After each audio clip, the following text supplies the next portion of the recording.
Halftime show, full effect.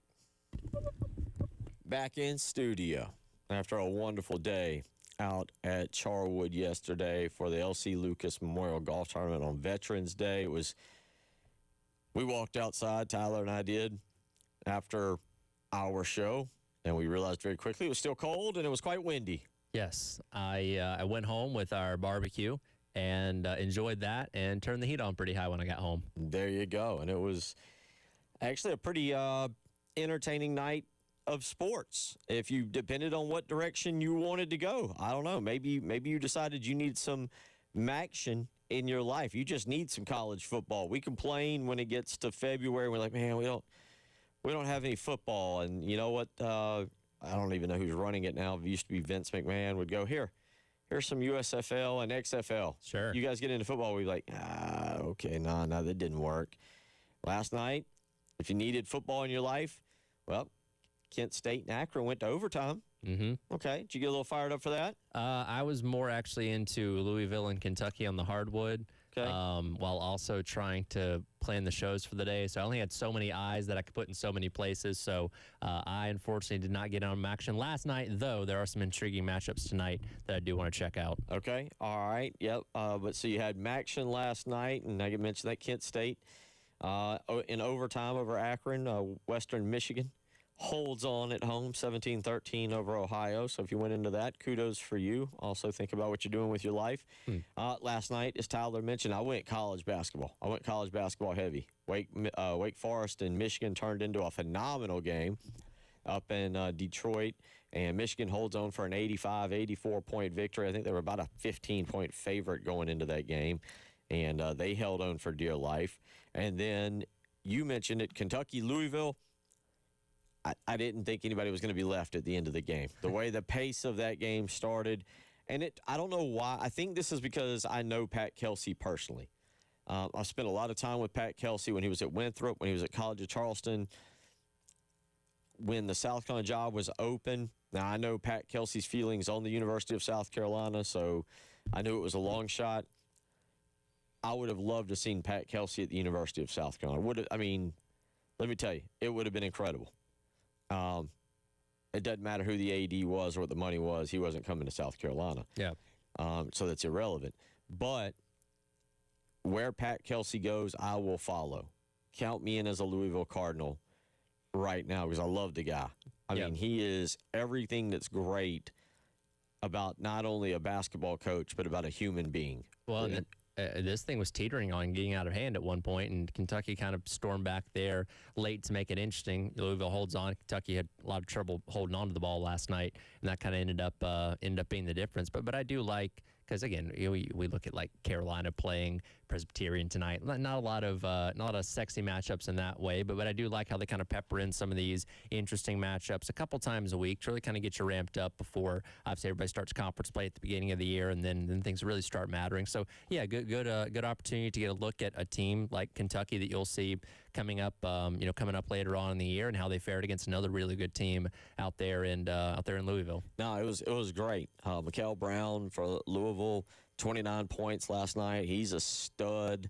Louisville or Kentucky. I'm trying to remember what the kid's last name, what his name was, Johnson or Jones. He looks like he's a 12-year-old playing for Kentucky. Because I was trying to watch Kentucky. Jasper Johnson? Yeah, thank you, Jasper Johnson. Because I was trying to watch Kentucky to say, okay, what do they have? What is Mark Pope operating with? What did they look like? And they're impressive. They are impressive. They're going to be a good basketball team. I really like Mark Pope. But, again, I'm a huge Louisville fan. And I will say this also, and this can go back to Sunday night. There's part of me and there's part of a lot of us that are South Carolina fans that Louisville and South Carolina was a rivalry in basketball in the 80s in the Metro Conference. There was the infamous brawl down here that nobody knows how South Carolina lost. I think we were up, somebody can remind me exactly of the details. We were up 6, with I think about 8 seconds to go, and there was a brawl that took place, and South Carolina got hit with like multiple technical fouls, and Kentucky was able to hit 6 free throws, I believe, send it to overtime and win the ball game at Frank McGuire Arena. I believe of Never Nervous, Purvis Ellison was in that game. I'd have to go back and look. Wild experience, but there was some great games. I remember growing up on television and watching South Carolina go to Freedom Hall. So that I have memories, Sure. strong memories of Louisville. I actually had memories of Southern Miss the other night, Memphis, Virginia Tech, all those teams that were in at that time, the Metro Conference, and what formulated that. But so I got to admit, I'm a closet Louisville basketball fan, and when they weren't doing very good, I don't. Are you? Is it just because of your connection to the coach, or like legitimately do you cheer for them otherwise, or have cheered for them otherwise? it's because I'd watched them in the '80s. Because again, the South Carolina and Louisville were in the same conference, and they were just intriguing to me. They were good. I mean, they were too. Denny Crum seemed like a high class. I mean, again, I'm going back to when I was young, but he seemed like a high class coach. He'd wear that red blazer out there. Again, I know I'm going to be in the very slim minority on it, very slim. I've always been a Pitino fan. Okay. Now, I will admit, full transparency, doing AAU scouting and everything, I've had the chance to talk to 98% of the coaches that are big-time coaches in college basketball. And some is a sentence or two, like with Mike Krzyzewski. Some is full-on sit-down conversations. Some is dinner. I've had a full-on conversation with Rick Pitino and listened to him talk basketball. And at that time, I was also coaching high school and AAU basketball. And I loved implementing things that were said. We didn't go into Rick Pitino's dating habits or his off-the-court antics. I didn't ask what he does in Italian restaurants when he's not eating. That is where you have to separate the coach on the court or the field and who they are off. Because, again, I'll go back to my Bobby Petrino example. Bobby Petrino is a really good football coach. Bobby Petrino is not a really good person. But if you want to stand there and talk X and O's of football, great conversation. If you want to talk moral compass, not so much. And there's a lot of examples of that across sports. I like Rick Pitino. I could call Rick up today, and he may remember me, might not, but I got his number. Do you think he has your number saved? He did it one time because I think I can tell this story.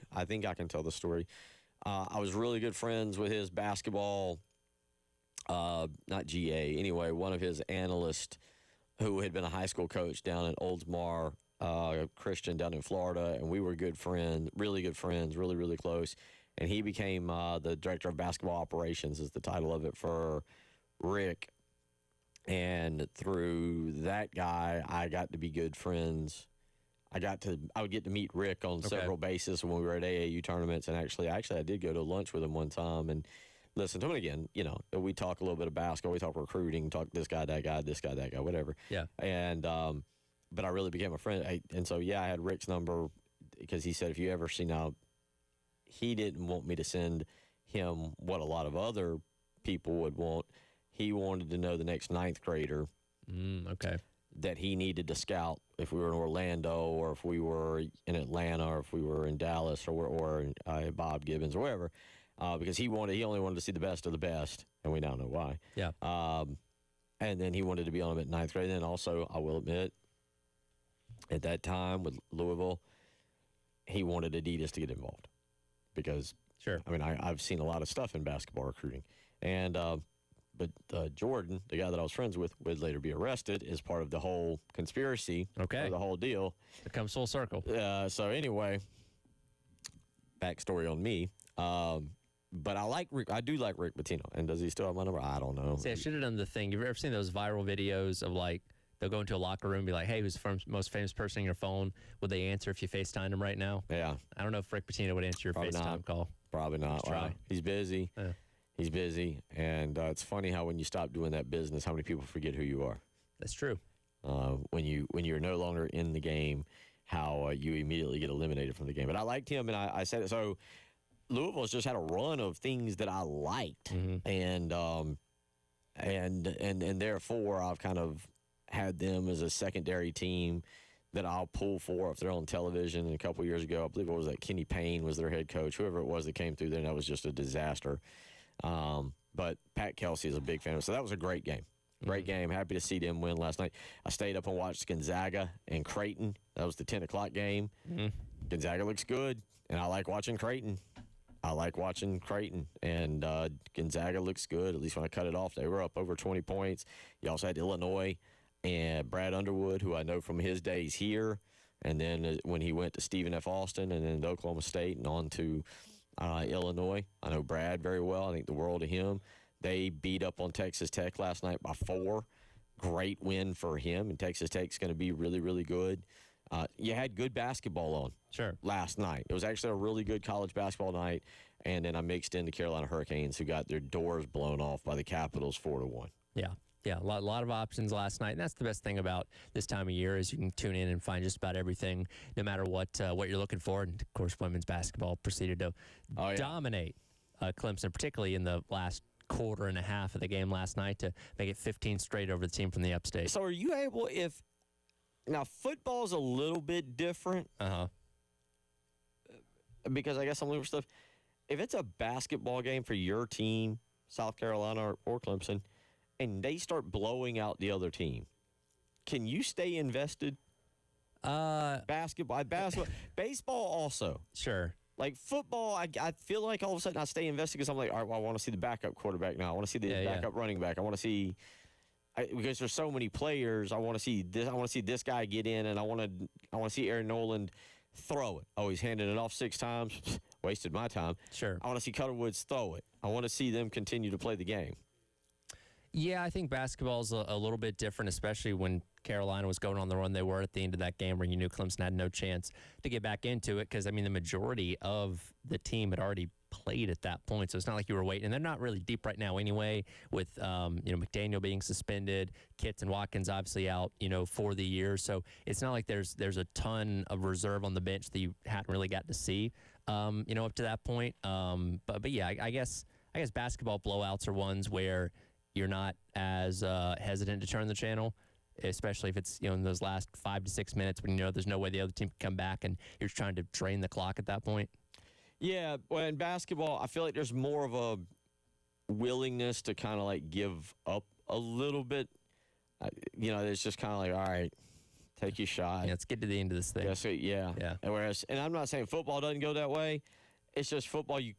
I feel guys know they can get hurt a little bit easier, so it's kind of like I got to be kind of a little bit more alert on this play, if that makes sense. Like basketball is kind of like, all right, I'm not going to go in and try and dunk on 3 guys. They should get out of my way because we're up 25. Right. So, and then baseball just kind of gets, when it gets out of hand, 8, 9, 10 runs, you're just like, all right. Though you can have an incredible inning and close that gap pretty quickly. What I was going to say is you still keep an eye on it. You do. You go back every once in a while and you're like, okay, still at 8. Oh, wait, 2? Okay. But anyway, 803-404-6100. There's a lot to get to. We want to get back into the Mike Furry stuff from yesterday. Interesting comment. And we got into it slightly, and we're going to get into it in the next segment, about energy. And I'm interested to hear your opinion. 803-404-6100. I'm interested to hear your opinion on energy levels, bosses or coaches that you may have worked for and how you understand it. Guys that are very laid back that worked for and how that was successful in your life. Maybe it was something that was a coach for you growing up that was ultra excited and like that. Mm-hmm. Things like I want to get into that a little bit with y'all, and because Mike Furry is a more up-tempo, excitable guy, and we will get into that a little bit because Mike Furry is going to bring a different attitude, a different energy level. That doesn't mean it's going to work, but I'm interested in getting into that. 803-404-6100. Text always in. Why doesn't Pat Kelsey like South Carolina? Did we shaft him at some point or something? I'm not going to go down that path. I don't want to, but he just wasn't coming to South Carolina. And he wasn't. That was not going to be the option he took. You're listening to Tyler Head, Bill Gunner, Captain Dave Adair. It is the Halftime Show.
12:20 on all Wednesday, just rolling right through. For me personally, final day before the weekend. I'll still be here on Thursday and Friday. Just once we get to Thursday, it's kind of time to relax. You start getting the good Thursday night football games. You get the NFL on Thursday, although those performances are starting to slack off a little bit. Tyler, the Thursday night games are starting to slack off just a tad. Teams are starting to be like, do we have to? Is this necessary? You sure? And look, the Jets are riding a 2-game winning streak into this one, taking on the Patriots. I feel like this could be a very ugly game. Once again, 10-7 last week with the Broncos and the Raiders was pretty bad. Neither team could get a first down to save their life, it felt like. And I don't know, this kind of screams like Patriots 31-3 type thing. We need to go back and revisit the Patriots. There is a lot, and I mean a lot, if you aren't paying attention, a lot of Drake May love going around. Yes. Might be the MVP. Exactly. I mean, there are people that are looking around at guys like Josh Allen and Patrick Mahomes and Matthew Stafford, who is playing phenomenal football. Who else am I leaving out of this that's really up there right Sam now? Darnold's having a really good year. Sam Darnold is having a good point. There's a reclamation project. And they're like, Drake May's the best. And I'm not going to sit here and say that I cover the NFL as if it's my favorite thing in the world. I did watch Drake May and the Patriots play Tampa Bay this past weekend, and I'm like, okay. Looks pretty good. I see slightly where you're going here. You know, but I need to watch more. That is an organization that's finally got its feet back under itself. Last couple years of Belichick were rough. Gerard Mayo's 1 year last year was rough. Mike Vrabel, he won at Tennessee, right? And there's still debate on if they should have fired him or not. But he returned home to the Patriots. Obviously, he's a guy that's got experience as a head coach and seems to be getting the most out of his quarterback so far. 803-404-6100. That's how you can weigh in if you want to do so this afternoon. So back to South Carolina football. Mike Furry takes over. And by the way, Tyler, you and I talked about it. This was a great part. I thought a great part of the Beamer press conferences. A lot.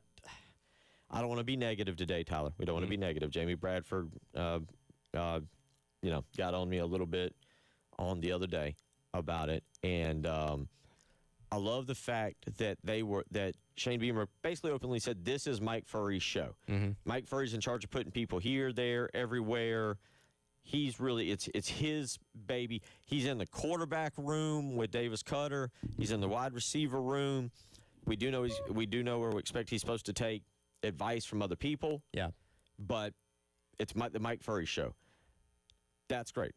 Let's hear this a little bit from yesterday. This is Shane Beamer. This is going to be clip number 7, Captain Dave, about Mike Furry being vocal. Again, this is clip number 7.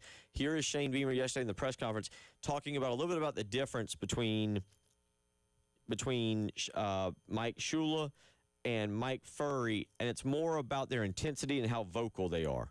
I believe that players in so many ways take on the personality of their coach, and Mike Shula's personality is different than Mike Furry's, and doesn't mean that one's right or wrong. Mike Shula's won a lot of football games and has called plays in the Super Bowl and has been an SEC head coach that won double-digit games with that personality, so it doesn't make it wrong. Mike's personality is different, and it is a different voice, and there's a different energy, vibe, whatever you want to call it, in those offensive meetings and on the offensive field. We did a period in practice last week against the defense, the first offense versus the first defense, where we said it was third down, and I told Mike, hey, you got 2 downs to get there. He said, do I have 2 downs? And meaning, if I don't get it on third down, are we going to go for it on fourth down? He said, do I have 2 downs? And I said, yes. And he's like, doesn't matter, I only need 1. And then when he got out there and he got the first down on third down, that's just his mentality. And you hope Lenoris and the quarterbacks and the rest of the offense kind of feed off that, confidence and energy. But what gives you confidence in a game is going out there and performing well. So that's what's going to matter, is coaching well and playing well on Saturday against a really good defense and a really good team in a really challenging environment that we'll be going into. What do you hear from that? I felt like yesterday, because we also got the stuff on the playbook, in which Shane kind of said, hey, there's been some significant, some drastic tweaks and changes to it. I think to you that meant maybe more plays. And he did go into saying simplifying things, and we're going to circle back to that as well, because you're kind of like, all right, man, is this like what's in the coach's handbook of explaining how you made coordinator changes? Like, but I do feel that, and I hope all coaches would feel this way, but it feels like even Shane Beamer feels like this is a great move. And he likes what he's seeing so far. I don't know. There's a vibe I get, if that makes sense. And going back to what he said about how Furry was in practice, just that different type of energy alone can instill a lot of confidence in a coach and what his abilities are. And again, Shula is going to forget more football than we'll ever know in our lifetimes, but he wasn't exactly this outgoing, brash kind of guy that, would tell you, well, I don't need 2 plays. I'm going to get it on this one. It at least doesn't seem like that from what we know about him. So, Furry brings a different energy level, a different type of charisma to that room, in addition to probably a whole lot of ideas of how the offense could have been run effectively. Look, he played his role as the wide receivers coach, and I'm sure there were ideas that he had that maybe Shula didn't want to go with. Well, now guess what? Ball's in your court, and you can call whatever you want within that, playbook, and I'm sure there's several things. He's like, all right, Shula didn't like that, but I'm going to call it. Shula didn't like that, but I'm going to call it. Shula didn't like that, but I'm going to call it. That he's probably been keeping him awake at night, excited to run those things on Saturday. I don't. Again, and we're going to get in. I want to hear more from y'all out there on coaches, or you can even quietly talk about maybe be a little anonymous about bosses or something, people that you've worked for, and how you see a difference in the energy levels. I had a 9th grade basketball coach who each week we would go to play Aiken or South Aiken or North Augusta or somebody like that, one of our regional teams, Airport, and he would show up to practice. We'd play our game either on Wednesday or Thursday, and on the day before, whatever day it would be, he would show up, and Coach Joey Lawson out there, thank you, Coach Lawson, for keeping me on the team and playing me at point guard. And he was a bigger fella. Let's just call him that. Okay. I think that'd be fair to him. He would show up in an ultra-tight T-shirt. Kids a schmedium. A kid's T-shirt, if you will, probably. Yeah. But it was the shirt of the opposition. Okay. And he would, to prove a point and to get us fired up, he would rip it off. All right. He would rip it off. I like it. And as 9th graders, for the most of the part, all right, let's go. Let's practice and we're going to get them. That resonates with you. He did something that would get you fired up and motivated. So I played for him. And so you see that. And then I played for Bailey Harris. And I loved Coach Harris, and I've learned a lot in my life about Coach Harris. Coach Harris is like a second father to me, and there's a lot of things that I not only implement in my life, but I implement with my kids, and then obviously when I coach, it's a foundational. What Coach Harris did for me, growing up and playing for him at Lexington, is a foundational piece of who I am, and again the way I handle business-related things and stuff like that. But Coach Harris was as laid back as they came. Very rarely did I ever see him get upset. The one time he did kind of flip to the other side. He threw a trophy in the garbage can our senior year. We didn't win the ball game because I think we were all shocked that we saw that kind of emotion from him. Right. 803-404-6100. If you've got coaches like that and you can weigh in and share some stories, let's hear from you. We'll come back, get into a few other things. You're listening to The Halftime Show.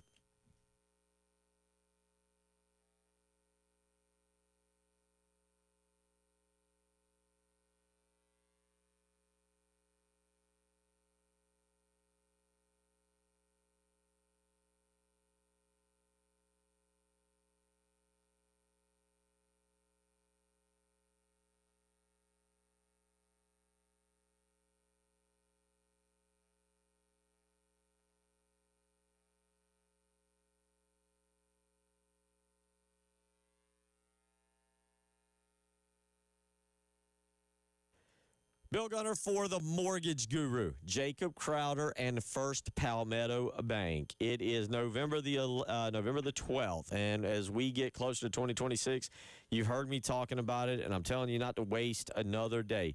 If you are thinking about doing something with your home, and there's a lot of options. Maybe you're thinking about refinancing or remodeling your home. You're looking around thinking, it's time to remodel this old baby. We got to make it look a little bit better. Maybe you're thinking about building a new home. Whatever you're doing, it is time to call Jacob and see what money is available to you. Oh, it's easy to go out and find a new home. Trust me, Zillow, you can ride all over town. You can find a home. Can you afford it? Can you make the monthly mortgage payments? Do you know what the down payment is? Well, that's why you call Jacob Crowder with First Palmetto Bank first. 803-719-1005. Again, that's 803-719-1005. Tell him Bill Gunner sent you.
All right, welcome back in. It is the halftime show. Tyler Head, Bill Gunner, Captain Dave with you on your Wednesday here on the game, talking about the offense. I'm I'm getting to the point where I'm just ready to see it, right? Well, we've spent the entire past week and a half talking about the firing of Mike Shula, rightfully so, and then okay, who's going to call plays? Then we learned right at a week ago, actually, it was last Wednesday when we got official confirmation from Coach Beamer on the teleconference that it was going to be Furry as play caller. A lot of collaboration within the offensive staff room as expected, but Furry would be the one specifically calling the plays on Saturday. I just want to see it.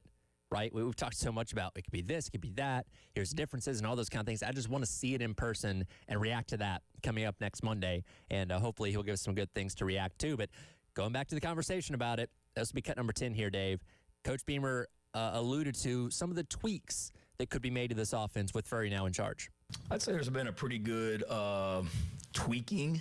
There's been some takeout, but then there's also been some add, so when you look at it, I'd say we probably have about the same number, or we will end up, we're getting ready to game plan third down and red zone here this afternoon and tomorrow, but when it all is said and done, we'll end up with about the same amount of plays, and there'll be some things, certainly you can't have radical changes, but there's some things that, from that Mike and Sean and Black and the rest of the staff maybe, like that they want to emphasize, or things that we were doing before that, again, they were part of the offensive staff when Mike Shula was the offensive coordinator, but it wasn't like they just went in their offices and Mike put together the plan and said, here it is. They were all in there and they're all accountable for it, but certainly there's different voices in there now that are leading the way, and there may be some things that they feel a little bit stronger about than maybe Mike did. So yeah, a little bit less of some stuff, maybe a little bit more of things, but ultimately doing what gives us the best chance to be successful that fits our players, which is what we're trying to do each and every week. But it's been good. It's been good that we had a bye a week last week, David. Mike and the offensive staff, they really spent a lot of time the Sunday after the Ole Miss game and then the Monday after the Ole Miss game grinding through, kind of putting together an initial plan, and then Tuesday and Wednesday with meetings and practice, and then Thursday before guys went out on the road recruiting, and then back in here on Sunday. So it's been good, and eager to watch them play on Saturday. And in case you're curious about it, I don't know if we mentioned on this show or not, but Mike Furry not speaking today. And normally we hear from all the coordinators on Wednesday, which had included Mike Shula during a normal game week, but Furry did not speak today. It was Clayton White and Jody Camillus, and that's it. And we'll get to some of what they had to say probably coming up on tomorrow's show, but Mike Furry will not speak to the media, at least this week. Maybe we'll talk next week. I don't know. That's more time to focus on the game plan and all that kind of stuff for this upcoming weekend. But as Beamer alluded to, there are things that were changed. There are things that were different. And I imagine, especially for somebody that had experience calling plays before, that Mike Furry probably looked at a lot of the situations that have happened so far this year on offense and probably said to himself, I wouldn't have called that. I would have done this. I would have done that situationally and all those kind of things. Well, now he's got a chance. And how different can it look? We don't know. Now, maybe it's something that to the average observer doesn't look different at all.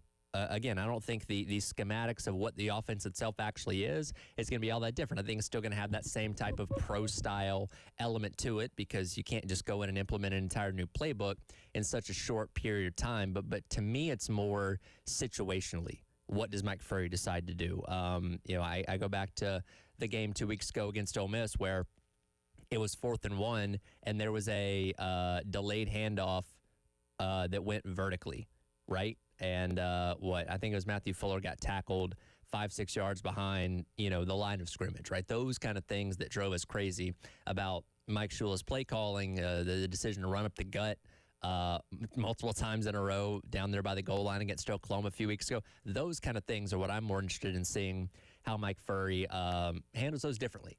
Right. And again, not that he was going to be out of line, because in the hierarchy of how this works, you have the head coach, you have the coordinator, then you have the assistants underneath that. So with Mike Shula having the ability to call the plays, if he liked something or didn't like something, it was up to him to call those in those critical moments. And I'm sure Mike Furry has plenty of ideas of what he could have potentially done better if being put in those situations, himself so far this season. So we'll see. I'm excited for it.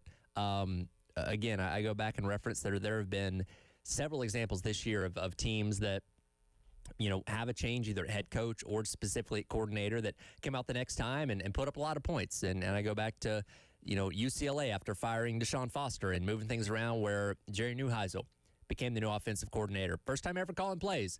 Goes out there and puts up 30-some-odd points over, at the time, a top 10 Penn State team. Auburn this past weekend, after firing Hugh Freeze, put up 38 points against a pretty good Vanderbilt team. So we've seen examples of these kind of things shifting drastically and working. Right now, am I going to go out there and predict that the Furry offense for the first time is going to put up 450 yards and score 38 points? Probably not.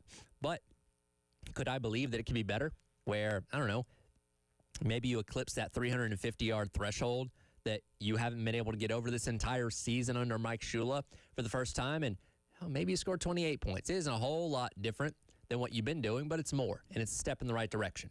And again, you're going up against, and we'll get into more of it tomorrow, one of the nastiest defenses in all of college football that quite literally wreaks havoc throughout the entire game. One of the best teams at wreaking havoc in all of college football. How successful can you be against them? We'll see. You know, if this was against like Coastal next weekend, where, and not disrespecting Coastal, because that's a scrappy team that don't sleepwalk on them because they do have the ability to come in here and make your life miserable. I'd feel comfortable saying, yeah, I think we see a lot more out of the offense against Coastal as opposed to going on the road to A&M and taking on a top 3 team at that. But we'll see. And again, I hope we get a lot of positive things to talk about to dive into coming up on Monday. And I think the best case scenario would be we're in a situation at the end of 3 games where we have to say, hey, Mike Furry should really be considered for this job. I know a lot of people don't want to go that way.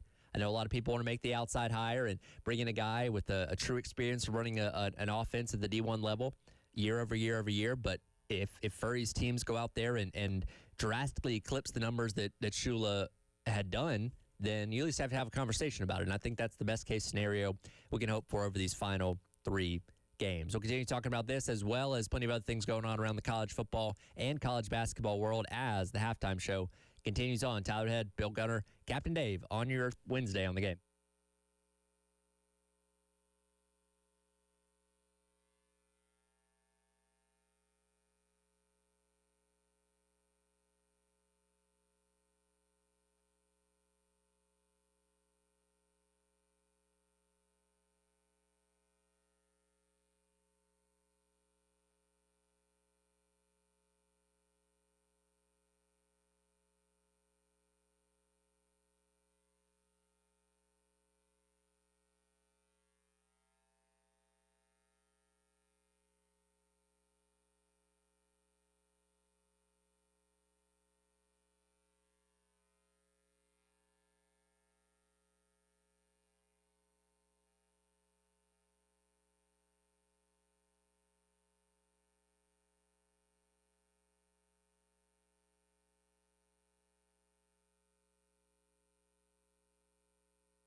Yeah, again, I just think last year was such a learning lesson for us, and I've referenced it a bunch, but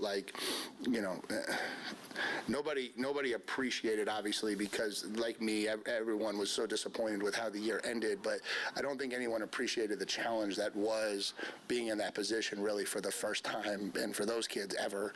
For the program, we hadn't been in that position very much either, and so I think we just learned a lot. I think we learned a lot about what would come with it, how to handle it all, what it all really meant at the end of the day. And, again, we've handled it the right way for 9 games. There's still 3 more that we've got to handle one at a time. And so that starts Saturday. That is the words of Mike Elko. And Mike's different. Mike is different. He's not going to put any bulletin board material out there. No. And I say that because I think you do wonder, does it weigh, is he an elephant? Does last year's loss stick in his craw? Does he remember it? I don't know. It's easy to say yes. That's the easiest thing in the world, is to say, they remember last year. They still have to go out and block and tackle and do all those things, and you got to prep for an offense that you don't know what Mike Furry's going to do. I think it's one of those things that as he's preparing for the game, watching tape and all that kind of stuff, the memories of, oh, yeah, here's what Sellers did to us last year, blah, blah, blah, blah, blah. Those kind of things come up, but I don't think it's a situation where, he's kept up at night because, we went into Willie B and Carolina beat us by 24 points and they stormed the field and all that kind of stuff. I really think that the focus for them primarily is hey, we're in a position to make the playoff. We're in a position to maybe win the SEC championship. We got to handle our business. I don't think the opponents have names and faces necessarily. It's hey, go out there, do your job, play the football we've been playing all season long, and we'll be fine. It's going to be it's going to be a test. Texas A&M is good. We will get to the college football playoff rankings coming up in the next hour. By the way, we got a phenomenal, even by our standards. And we set the standard around here with good shows. We're phenomenal. Again, some people out there tell best show ever. Just absolute best. Everybody's saying it. There's a president out there who says that it might be the best show ever made. I love it when I get to quote that. But we got Cole Messina coming up at 1:15 this afternoon. Former Gamecock catcher, current Colorado Rocky minor leaguer, Cole Messina. Now, Cole Messina is going to tell us about himself. If you haven't heard the news, unfortunately, Braylon Wimmer, former South Carolina shortstop, has a serious health issue. And I am going to let Cole explain it. We are trying to get some help for Braylon Wimmer and what is going on with him. It is a very, very serious situation. If you're unaware, he has currently got a GoFundMe page. He is only 24. We all remember him. Doctors have discovered a brain tumor that will require an awake craniotomy, I believe they say, to remove as much as possible. We want to help a former Gamecock. And if you've missed this, if you haven't seen it, we want to do all we can for Braylon Wimmer. And Cole Messina is going to join us coming up in about 25 minutes at 1:15 today. And again, we're going to talk to Cole about what he's doing. He had a great year. He finished as a postseason All-Star for his single A team. He's hoping to move up to Double A. So, but we want Cole Messina on here, and he's going to give you some information on Braylon, and he is going to tell you how we can all help out and be there. Obviously, you know what's going on around here with myself and my current situation. You know what's going on with Jay Phillips. And Jay and I guess I will speak for Jay. I appreciate everybody who's reached out and been helpful to me. We had the golf tournament last week for me, last Wednesday over at Charwood, and was very thankful for everybody that was participating in that. Jay's got a lot going on. I believe he is. I saw him post on Facebook, and I know he's talked about it. He's heading up to Duke. I want to say tomorrow. I don't want to speak for Jay. I know he's talked about it. But here's something else that we all out there can understand, and this is a former Gamecock and Braylon Wimmer, and we want to be there for him. We want to help him. He is just 24 years old, and obviously this is completely life-changing news. And Tyler, you've been through something in your life. You understand this just as well as what I'm doing and what Jay's doing and what Braylon's going through. Yeah, and look, any help people can give is obviously can go a long way, and I can't imagine the cost of those kind of procedures that he's going to have to go through. So yeah, Cole kind of lay out how people can help, and obviously this is a community that loves its former players, and Braylon Wimmer was an important part of the team over the past couple of years, and hopefully we can kind of help people get pointed in that direction to help them out. So we got that coming up. Also at 2:00 today. No, 2:15. 2 o'clock. 2 o'clock. Okay, I was 2 right. o'clock. I was right. Jordan Kay will join us. I was talking about Bailey Harris, my high school career. Demetrius Summers. Jordan Kay just wrote a masterpiece, 5-part article out of the State about Demetrius Summers. I can read a lot of it and know what's going on, but I want to get Jordan's perspective on that. Tyler, I don't know how familiar you are with Demetrius.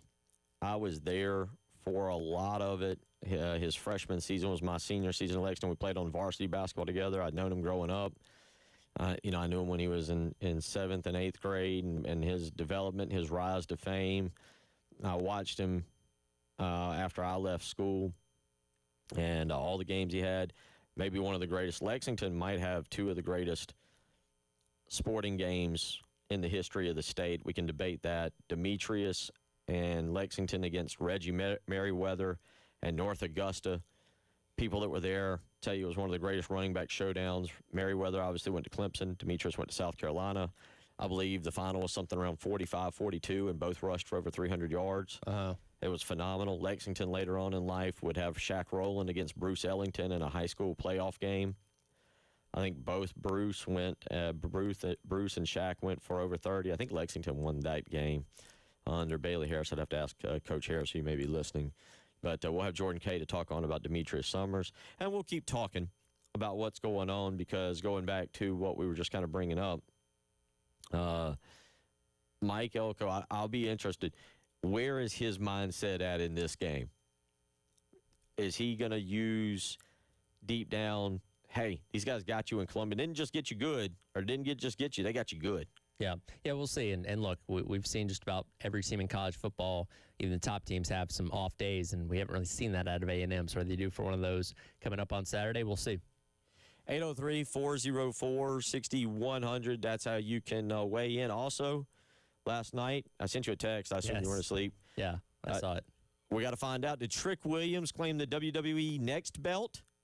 NXT. NXT, I'm sorry. NXT. What did I say? NEX? You said next. It's NXT. Okay, NX, well. Yeah. NXT belt. Did he claim it? Trick Williams was wrestling last night. He's a former Gamecock. We got to tell you all about it. Tyler's the man to do it. Matrick Belton, now known as Trick Williams. Is he a champ again, or is he not?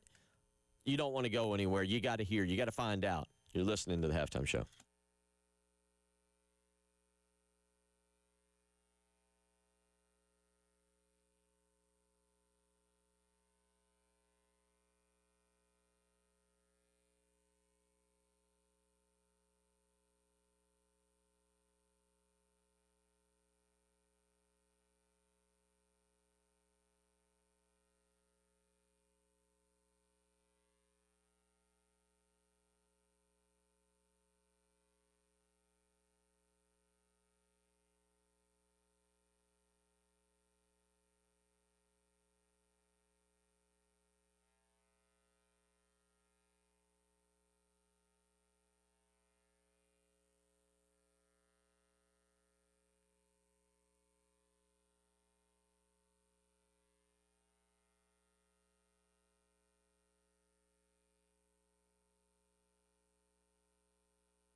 All righty, 1 o'clock here on your Wednesday. Tyler Head, Bill Gunner, Captain Dave Adair. We will get Captain Dave has got us sliced up and cut up the clips there from the South Carolina coordinators. I think we mentioned this out loud.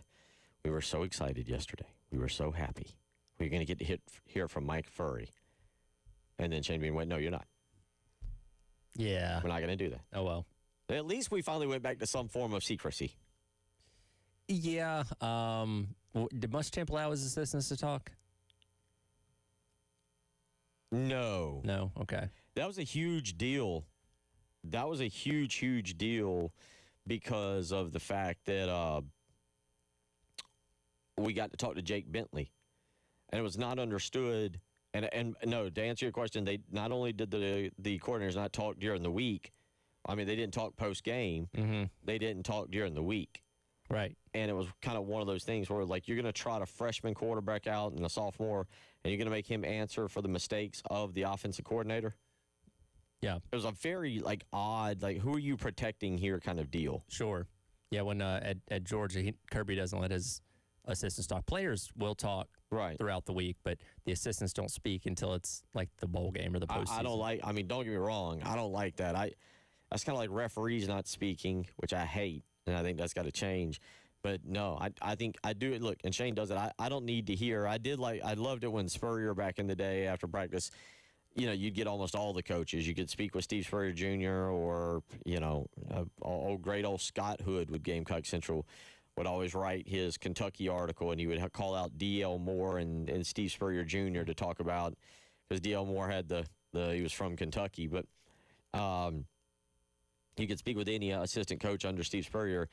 It's not like that anymore. But, yeah, the fact that Muschamp would trot out, and, again, Jake Bentley was a true freshman at that time. I think he started letting Bentley speak. But, you know, you trot out your quarterback, but you hide your coordinator. Mm-hmm. I have a word for that I'm not going to use on the radio, but didn't like that. Didn't like that one bit. So I like the fact that Shane let let Marcus Satterfield, Dow Loggins, Mike Shula, Clayton White's been a consistent special teams coach. I'm not going to lie and say that I cared as much about, but I like that he does put his coordinators out there to answer questions. And I guess technically, Furry's not the coordinator. He's just the play caller. So I guess by official job title of what's on the office door, he's still the wide receivers coach. It just happens to be calling plays. It sounds lazy.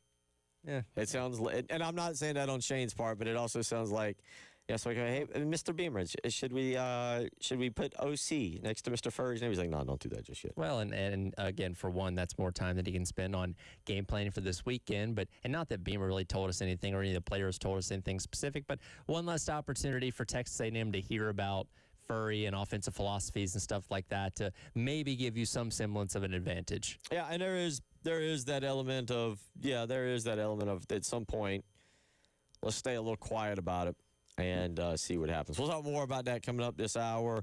Again, coming up in about 10 minutes, maybe a little less, Cole Messina will join us, former Gamecock in the Rockies organization, 1 year in and doing some big things. We're going to talk with him about all the things he's doing, but also he is good friends with former Gamecock shortstop Braylon Wimmer, and I just read it for you on Braylon, and it's a sad situation. Braylon's a young man, and everybody's going through something, and we want to be there to help a Gamecock. We want to be there to help a Gamecock, and Braylon Wimmer needs our help right now. And Cole Messina is going to tell us a little bit about that and how we can help him. Braylon was actually in Double-A this year, hitting .296 with 17 homers and 37 stolen bases. I believe that is combined in single A plus and Double-A, if I have my notes correctly and understood it. But please listen to that coming up in a little less than 10 minutes when Braylon Wimmer Cole Messina joins us to talk about that situation. Tyler, last night, the college football playoff comes out. They didn't want to do any surprises, I reckon.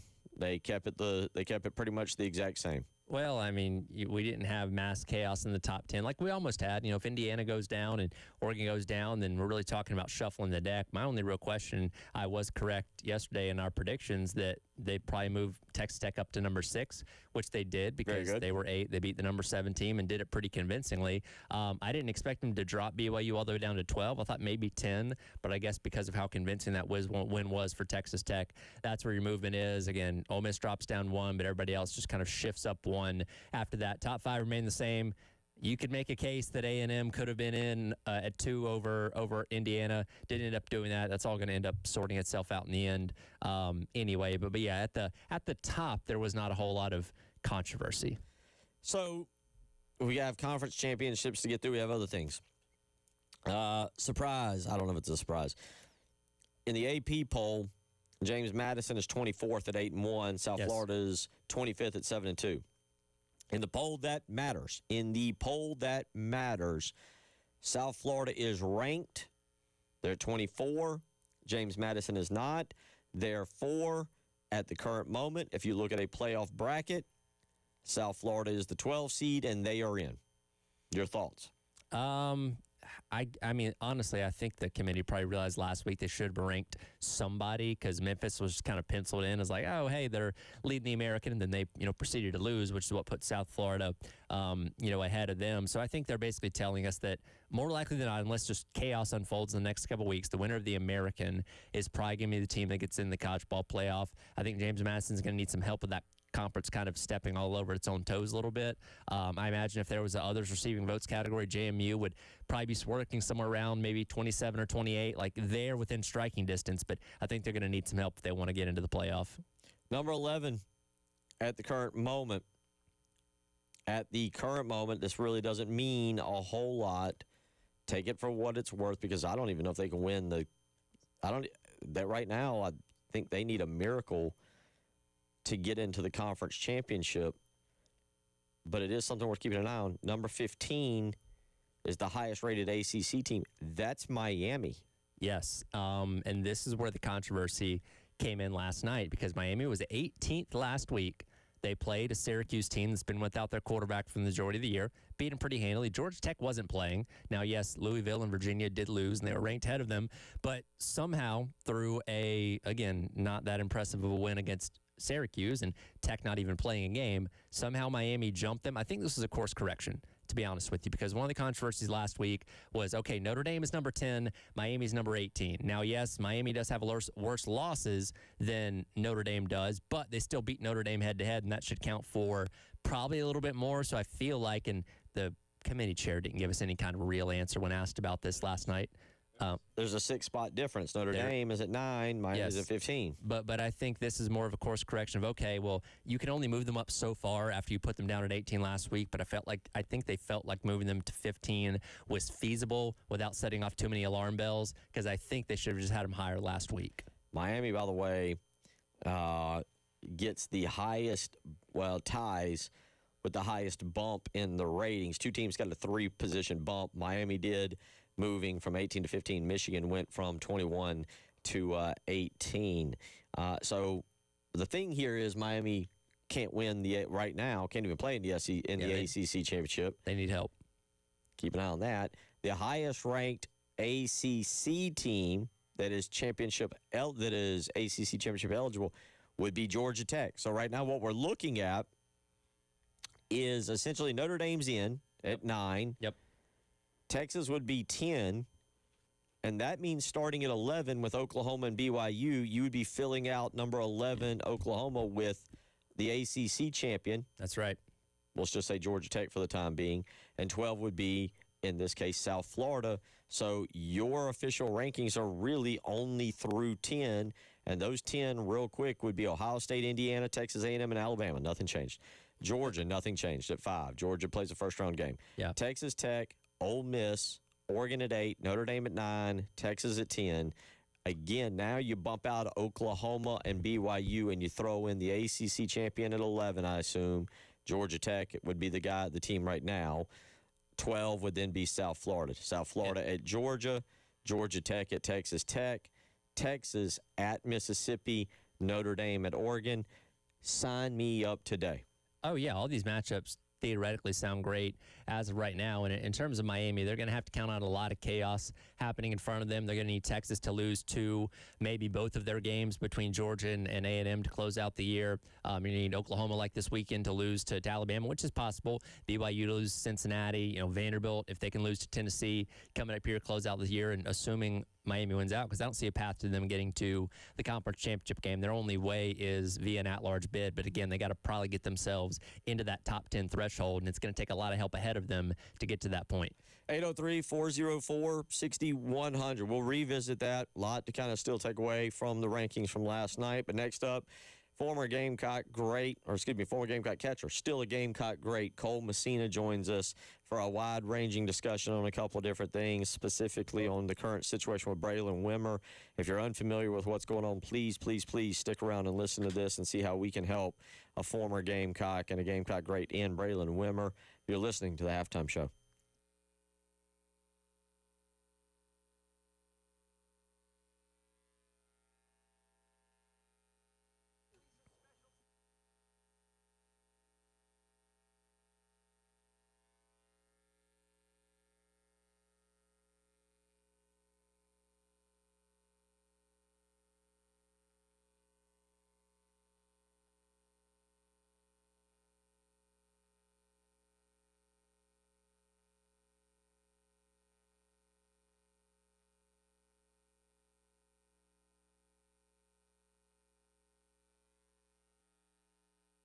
Bill Gunner for Mid-State Roofing, where for over 30 years they have been the leader in the roofing and waterproofing industry. And it's that 30 years that is your assurance that their team will get the job done in a safe, pleasing, and most importantly, timely manner to fit your needs. Whether it's your home or your business, Mid-State Roofing's goal is to keep your operation dry and running long into the future. So why are you waiting another day? You don't even want to let the leaks happen.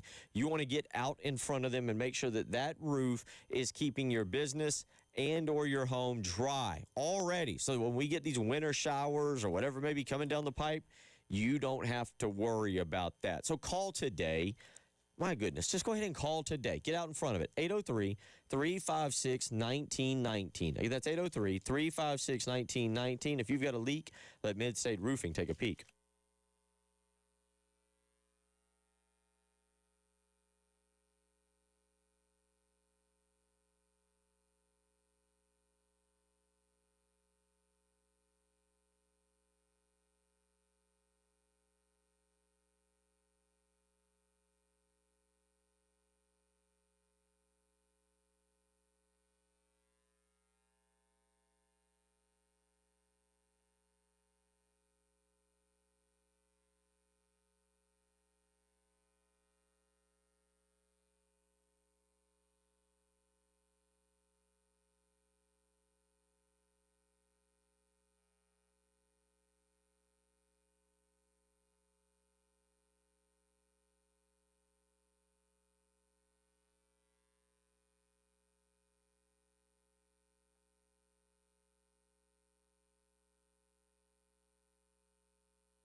116 on a Wednesday. It's warmer than yesterday. Not as warm as I would prefer. We got the heat on here in the studio, so we're surviving. We're making it. And joining us now to warm up the program a little bit more with wonderful stories of his career and apparently doing a little deer hunting yesterday. Gamecock great Cole Messina. Just 1 year removed from the Gamecocks, and you're already a Gamecock great, Mr. Messina. How you doing today? I'm good. How are you, sir? We are doing good. Real quick, you told me last night you got yourself first buck of your life last night. Is that what I understood correctly when we talked? No, sir, not the first buck. First bow kill. Bow kill. First deer dead with a bow. Bow. I was trying to take notes, and I was going to say, I would have been shocked if it was the first buck of his life. I did too when he said that, but we were talking about other things last night, and I just wrote it down, and I didn't even think about it because we were focused on other important topics. And first bow kill. So how you feel about that today? It was actually kind of cool. I always told myself that I'd never get into bow hunting just because I didn't think I had the patience. Okay. And I think I maybe started an itch last night, so. Okay. All right. We'll see. All right. Well, something to do a little bit more when you're in these baseball off seasons. And let's talk about that. You wrapped up a very good season in single A. You make the postseason All-Star game. What was the transition like for you? Maybe the hardest thing you had to experience this year, going from the University of South Carolina, going from the state of South Carolina where you've played your whole life down at Summerville and then here in Columbia, to being out of the state, away from family, the amount of games you play, the travel. What was the biggest difference for you, or how did you kind of consume it? I think the biggest difference for me, honestly, was just having to play 6 games a week for 6 months, and honestly, like, being away from my family wasn't fun, but I'm used to it. I've been gone for, weeks at a time playing in summer ball and summer league and stuff. But I think just the amount of games is, having to prepare my body to play, at close to 100% as you can for, six times a week, and, only getting one off day, and usually your off day's traveling. So it's just, honestly, just taking care of your body. Cole, man, good to hear from you. What was that transition like going from the SEC and, probably playing in the best conference in college baseball to transitioning to the minors? Kind of even? Was there still a learning curve? What was that like for you? Well, there was definitely a learning curve. I think the SEC did set me up to have success this year and, to prepare me to face the better talent. But I still think there was a learning curve. I think I was talking to a buddy today just about the level of competition, and I just feel like, in college, you got your games where it's like, all right, like we're gonna beat these guys. Where every day in pro ball, you got to show up and be ready to go 100%, and don't take anybody lightly, I would say. He is Cole Messina, and he will be getting ready. You don't know. You and I were talking about this last night. You're not 100% sure. How do they handle that? When do they give you an idea? Will you report, or do you know with the big league team in February, and then they kind of tell you, hey, this is where we're going to say? How does that work for when you get and how you get your plans for 2026? So I'll show up to spring training. Don't know what report date is yet. I'll show up to spring training, and they'll, at about a week left of spring training, they'll give us the teams. How do they go about doing that? How did that work for you last year? Was there a lot of excitement? Were you sitting around it? Did you have a better feel for it last year? How does that kind of play out for you? So it's actually funny. They post a sheet on the wall when you come back inside for practice one day, and your name's with what team you're going with, and that's pretty much it. I mean, I was excited to see. I was lucky enough to go to High A in Spokane, Washington, with a good group of guys, so it was a fun year. But, there was definitely some nerves, when they say, hey, teams will be posted later. So it's kind of like going back to high school when you got to find out if you're on the JV or varsity team week by week, right? Yes, sir, exactly. 7 times this year you were hit by a pitch. Is being hit by a pitch in the professionals and the minors different than being hit by a pitch in college? Still hurts just as bad, promise. I didn't know if it hurt more. I didn't know if these guys are either a little bit more accurate and there's body parts that are a little bit more zoomed in on, or if they throw harder. I didn't know if you got hit the first time, you're like, that's not how it felt in college. This is a little bit different. No, it still hurts just as bad.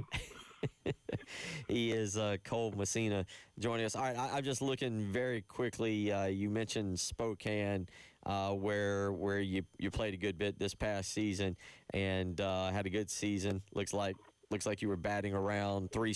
I got the batting average around 258 for the season. On base percentage at 354. 7 home runs, 42 RBIs. What has been your biggest thing to improve upon yourself this year? Definitely just working on the swing. You know, I felt like I kind of got away from myself throughout the season. So just kind of, you know, I guess bolstering down the swing that I want for the rest of my career. And that's honestly the biggest thing. He is Cole Messina. All right, one of the reasons we wanted to have you on this, not quite as much fun to talk about, but we want to help. Everybody wants to help. A good buddy of yours, I believe a former teammate, correct me if I'm wrong, I'm not sure exactly the years that overlapped, Braylon Wimmer. Very unfortunate situation from back on November 1st. Give us a little detail in what is going on with Braylon Wimmer. I tried to read some of the piece that I found here, but I know you're better friends with him. You've been in communication with him. Give us an update on how he's doing, how he is kind of feeling and emotionally, and kind of what has occurred here. So Braylon was actually in Arizona playing in the fall league, and November 1st, they were riding to a game, and he had a mini seizure, and you know was lucky enough that the trainer was on the bus with him. You know, they got to the hospital quickly. They didn't really know what was happening. Took him in for an MRI, and come to find out, he's got a tumor behind his left ear. I'm pretty sure it's one of the ears, but it's behind his left ear, left or right ear. Sorry. And you know, he's on November 19th. He's actually having surgery to get it removed. Yeah, me and Braylon talk every day for the most part. He seems to be in good spirits. He's ready to kick this thing's tail. He's ready to get back doing what he does, and that's playing baseball. Yeah, I mean, that's pretty much it. Not 100% on if it's cancer or not, just because they have to run labs and stuff. Just it's looking like cancer just because he is so young and so healthy and active. But yeah, that's. It's a friend. Just, He's a friend. It's tough. Yeah, it's tough to talk about. Not a good case scenario, but he's a tough dude. He's one of the toughest dudes I know, and he's gonna kick this thing's tail. Yeah, and he's a good friend of yours. Trust me, I understand. It's not easy, but I know that you want to help him, and a lot of us want to help him. How a lot of this, the money going to help cover medical and recovery expenses, surgery. I mean, I'm there. I get it. You know, we talked about Jay Phillips. I mean, there's a lot of people around here that are affected by different things that have happened, and obviously this is unfortunate. You mentioned Braylon's very young, 24, but he's a Gamecock, and Gamecocks take care of each other. How can people out there reach out? How can we help Braylon? What can we do? There's a GoFundMe page, I know, for him. Please share what we can do to be there for Braylon in this time of need. Yes, sir, there is a GoFundMe page. It's on my Facebook, actually. It's on his girlfriend's, Peyton. It's her name, her page, his page as well. You can find it. But honestly, just thoughts and prayers. I mean, prayer is a powerful thing, and he's sorry. It's trying tough. to get emotional, but he's but yeah, I mean, that's just the biggest thing is helping him anyway. Just keeping him in your thoughts and prayers. If anybody out there can donate, he'd really appreciate it. But yeah. Where do they have him? Is he still out in Arizona? Have they brought him back here? I know I'm learning, and learning a lot about facilities that can handle these things. Where do they have him currently located at? He's in OKC at home. Okay. I guess that I assume that the brain surgeon out there is top of the line. So I'm going to make it a little. Where he is now. I'm going to make it a little tough on you. We see Braylon as athletes. We saw you guys put on uniforms. We don't know the guys behind the uniforms a lot of times. Give us a little story about Braylon that can make you laugh these days. And again, you two were in college together. Trust me, I was in college. I know the shenanigans that can go on behind the scenes. Share with us a little secret about Braylon that does make you smile and that maybe people don't know about him. So we actually were blessed to play with each other this past year in Spokane, and we were roommates. And every Monday, we would go to Buffalo Wild Wings, and we'd get the 20-count boneless wings and a large fry. And we'd eat it in the living room. And then about 9 o'clock, we'd go and get Dairy Queen Blizzards as our treat. And that was something that we both looked forward to throughout the week. The people that know Braylon know that he's not a very emotional guy, and he's not going to show his emotions, I guess. But that's one thing that would always make him smile, is us just hanging out, sitting around, being normal dudes for a little bit, not so much worried about baseball and not worried about what was going on. We were just, with each other, hanging out, eating ice cream. I mean, that's probably the only story I could tell on the radio. Yeah, I mean, that's a good one. It's not a podcast. We can't go down a path. Oh, I know it's tough. It's a buddy, and and listen, but we want to help him.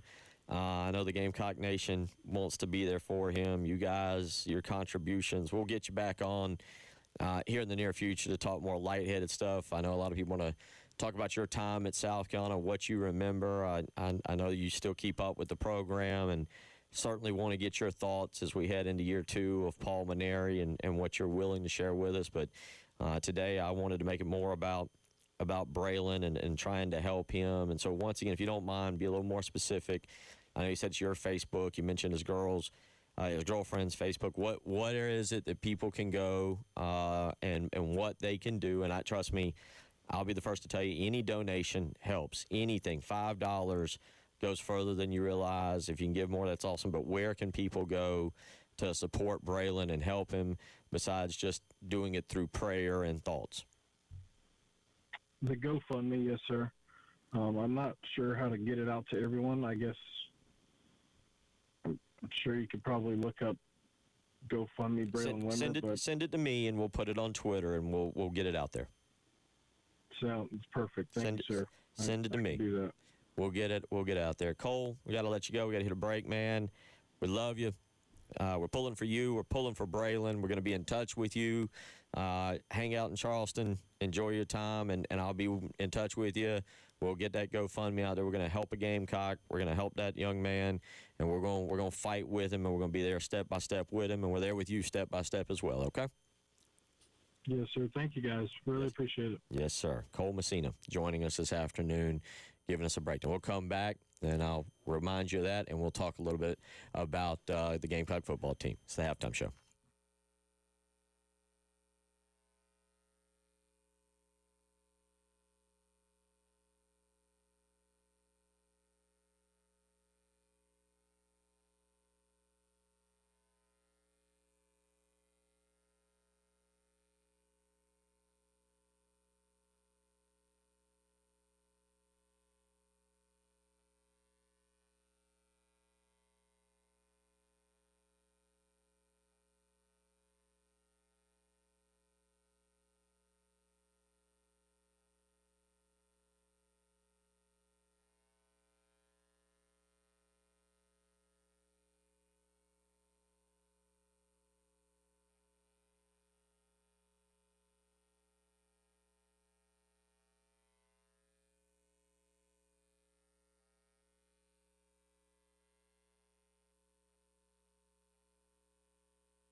Really good stuff. Very unfortunate. Very unfortunate. And, this is where it's real life and it's not 3 and 6 in football or whatever else may be going. This is real life stuff. And if you go to my Twitter account at Will, W-I-L Gunter, G-U-N-T-E-R. If you go to that Twitter account, I have tweeted out the GoFundMe page for Braylon Wimmer. We will get the audio up. Dave does an absolutely phenomenal job. I believe, Tyler, correct me if I'm wrong, Dave has already today cut up all the audio. Yes. From Clayton White and Joe D. Camillus. So Dave is, he doesn't just sit back there and hang out. Let me tell you, Dave's the hardest working man maybe in the studio. Tyler works hard up until 12. Then his job is to babysit me. Well, I also prep the next day's shows. Well, no, I mean up until 12. Then your biggest concern becomes great. Yeah. I got to handle Gunner for 3 hours, and then you leave here, and it's like great. Now I got to set up Gunner's program for 3. I put a lot on these two guys, and they do a hell of a job. I mean, just a hell of a job. I couldn't be blessed with two better people to work with, and Captain Dave and Tyler Head. I don't know what I did right in life to get a chance to work with these two guys, the effort that they put in. So Dave will get that audio up, and we'll get that out for you because, man, it's, Braylon's 24. I'll be honest, I'm 43, and what I'm going through, I think Jay is 54. Sure. If I'm offending Jay, I apologize. I know Jay is early 50s, man. We're young. Jay's young at 54. I'm young, and Braylon's really young, and these are times of need, and once a Gamecock, always a Gamecock to me, and Braylon needs our support, needs help. So please go to my Twitter.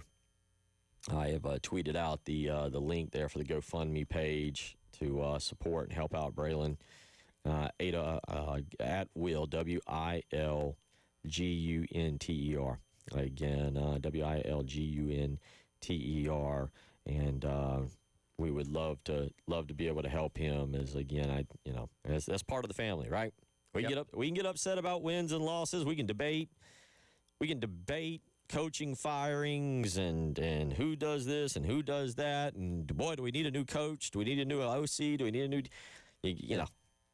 Yeah, this is real life. Yeah, it is, and that's one thing that's always stood out to me in my now over 3 years here in Columbia is that, this community cares obviously a lot about the sports that actually take place on the field, court, diamond, whatever it may be, but they care about the people too. And if you're somebody that obviously shows your love and admiration for the university and goes out there and gives it your all, then, people love you back. I mean, again, you think about the Carry-On Joiners and Luke Doty's of the world, those guys will be loved forever. Around here locally, Braylon Wimmer, certainly one of those guys, Cole Messina too. And when somebody needs help, I mean, you just look at what happened a couple weeks back with Connor Shaw and obviously stuff that he went through and how the community, rallied around him. And thankfully he's in a lot better place right now, and we're hoping for the best for Braylon Wimmer as well. So again, go to Twitter. That's the best way I can tell you to do it right now. Go to Twitter at Will, W-I-L Gunter, G-U-N-T-R, and you can check out the link, and we can see there if we can and be there for a former Gamecock. Going back to the college football playoff just for a few minutes, and then coming up in the next hour, we got Jordan Kay. I do want to get into this Demetrius Summers article because, again, it has, strangely enough, has a personal connection to me. Yeah. Because, again, we were teammates at Lexington, and because I knew him and all the great things that I kind of shared with him growing up with winning and stuff, and then obviously his path. But I want to talk with Jordan Kay about that. But going back to the college football playoff, any surprises from last night? I read you all. Here's what I'll look at. Here is what I now look at with the college football playoff, Tyler.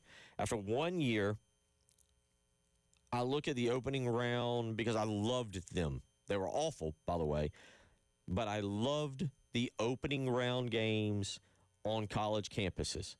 I would really prefer, if we wanted to make a tweak, if there was one tweak, if Bill Gunner gets to be the commissioner, we make one tweak. Should we go to 16 teams? Should we do this? Should we do that?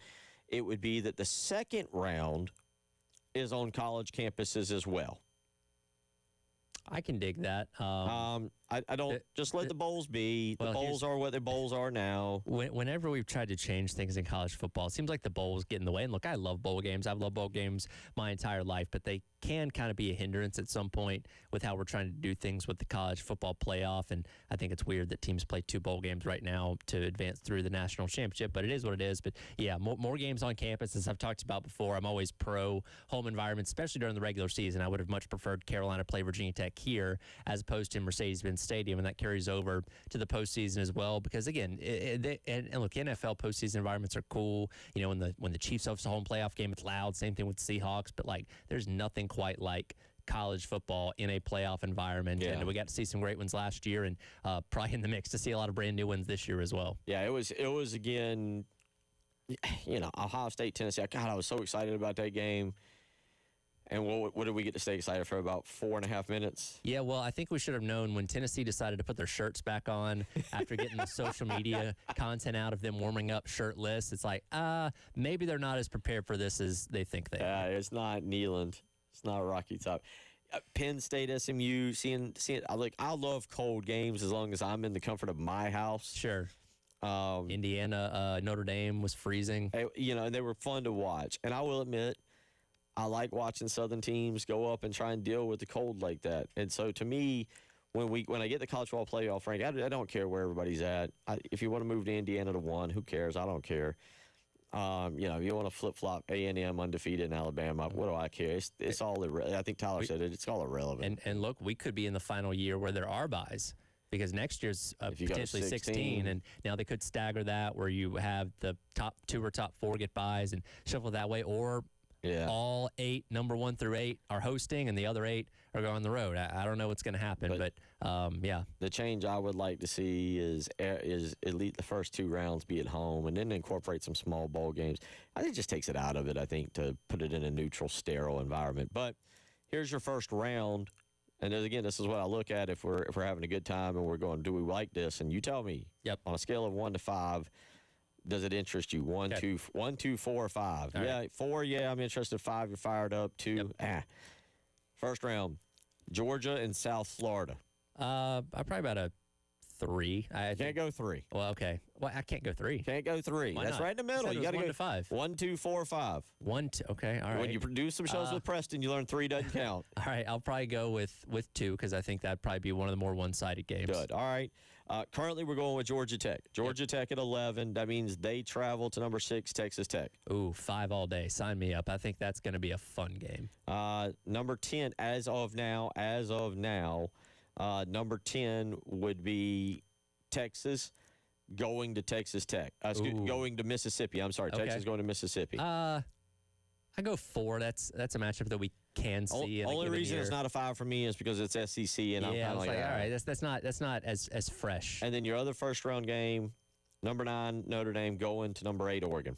Ooh, that's probably gonna be a 5 as well.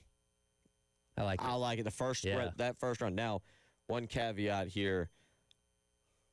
Is Texas and Georgia an elimination game on Saturday? It is for Texas, not for Georgia. Georgia can still get in at 10-2. They'll have to play Tech at the end of the season. Still pathway for them. That would eliminate hope for them making the SEC championship game, though I think it's going to be hard to get there anyway. But, yeah, Texas loses the 3rd game. They're done. Alabama. So I ask you the same thing. Alabama's higher up, 4 and 12. Same thing. 4 and 11. Elimination game for Oklahoma, but not Bama? Exactly. Same thing. All right. There we go. All right, little college football playoff time. We'll come back. Did Trick Williams pull it off? Did he get the WWNXT trophy the belt last night? Our resident WWE guru tells you, is a former South Carolina star a champion? We find out. You're listening to the Halftime Show.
I'll get fired. Are we ever gonna get my bumper music that I wanted? Yeah, I keep forgetting about that. That's I'm okay. I'm working on it. It keeps falling down to the bottom of the list, unfortunately. Well, you got a million things you got to do, and I got to be dead honest with you. You were like, almost did it to you last night a little bit with some text messages because I'm not sleeping great. So like even last night, I was up at like midnight and watching Oregon and Gonzaga and stuff because I can start texting you. I don't know what time you typically go to bed. Usually I try and be in bed by midnight typically, but like you can text me during the night. And I don't won't bother me. See, I keep my phone on ring. If anybody ever needs me, that's a big thing. I had a family experience where my phone was on silent several years ago, back in 2018. I'll be a personal story. My grandfather passed away, and I missed in the middle of the night. And I missed a bunch of phone calls. Yeah. And something that changes you. And so I always, if anybody ever needs me, my phone is on ring in the middle of the night, just in the event something's going on. And so, but I don't want to harass you at 2 a.m. Like, 'cause I'm sitting there, I'm like, this is interesting. Let me text this to Tyler. And then you're like, this moron that I work with doesn't leave me alone. But one of my texts to you last night was about WWE Next. I happened to notice Trick Williams. NXT. I'm sorry. What did I just say? You said Next. But it is Next technically, but it's just NXT. But it's referred to as NXT. Right. All right. So anyway, I sent you the text. Trick Williams. Now he's already held the championship once or twice. Twice. He would have been going for 3 last night. And we're technically kind of waiting on him to get to the big show. He's right on. He's gotten in there, but he can't quite hang in there. He's made some appearances. I'm honestly surprised it's taken this long to get him there. But I feel like it's soon. I'll say that much. All right. So last night, I sent it to you last minute. Yeah. Don't know if you had a chance to watch or anything, but I do know you're better than anybody here doing the research and getting set. Yeah. What can you tell us? So he did lose last night. Oh no. Yeah, it was it's last man standing. For those not familiar, the object is to knock your opponent down where they can't answer the 10 count and get back to their feet. He faced Ricky Saints. Actually a pretty cool spot where NXT is done from the Performance Center down in Orlando. So very small venue, very tight, intimate crowd, and they climbed up into the first row, and Saints kind of speared him off of the railing through the announce table. Very cool spot, never seen that before, and then he couldn't get up to answer the 10 count after that. So he did lose, not a 3-time champion. I think that's maybe his right off of NXT, but I've said that plenty of times before, so maybe I'll be wrong about this one too, but it seemed like kind of a good transition point to send him to the main roster. Will that happen? I don't know, but it would make sense to me if it does. It is cool to see. I grew up on Del Wilkes, whom we had a family connection to, and Del Wilkes played for the Gamecocks in the 80s and then went on to be the Patriot and never really made it as kind of big time on either circuit, WWE, WWF. WCW or WWF, kind of bounced around a little bit. But it is cool to see a former Gamecock doing that, and so you'd love to see him up there. Give you a reason just to be like, all right, let me check. Let me see what old Matrix Belton, now known as Trick Williams, is doing. Do they have a timeline? Is there like a season end kind of where all of a sudden he can get moved up? I mean, really, a lot of debuts for people come at the Royal Rumble in January. I don't think they're going to wait that long. I honestly, there's an open spot in a match on SmackDown on Friday that I can very much see him occupying. Don't know if it's going to happen or not, but he for one, I give him a lot of credit because he's somebody that didn't do anything with wrestling until he was done with football, and he's taken to it very quickly. Got good charisma, good on the mic, and I think he's destined to be a superstar for a long time to come. And again, I'm surprised it's taken him this long to make the proper move up the roster, so I could see it happening soon. All right, so we're buying stock.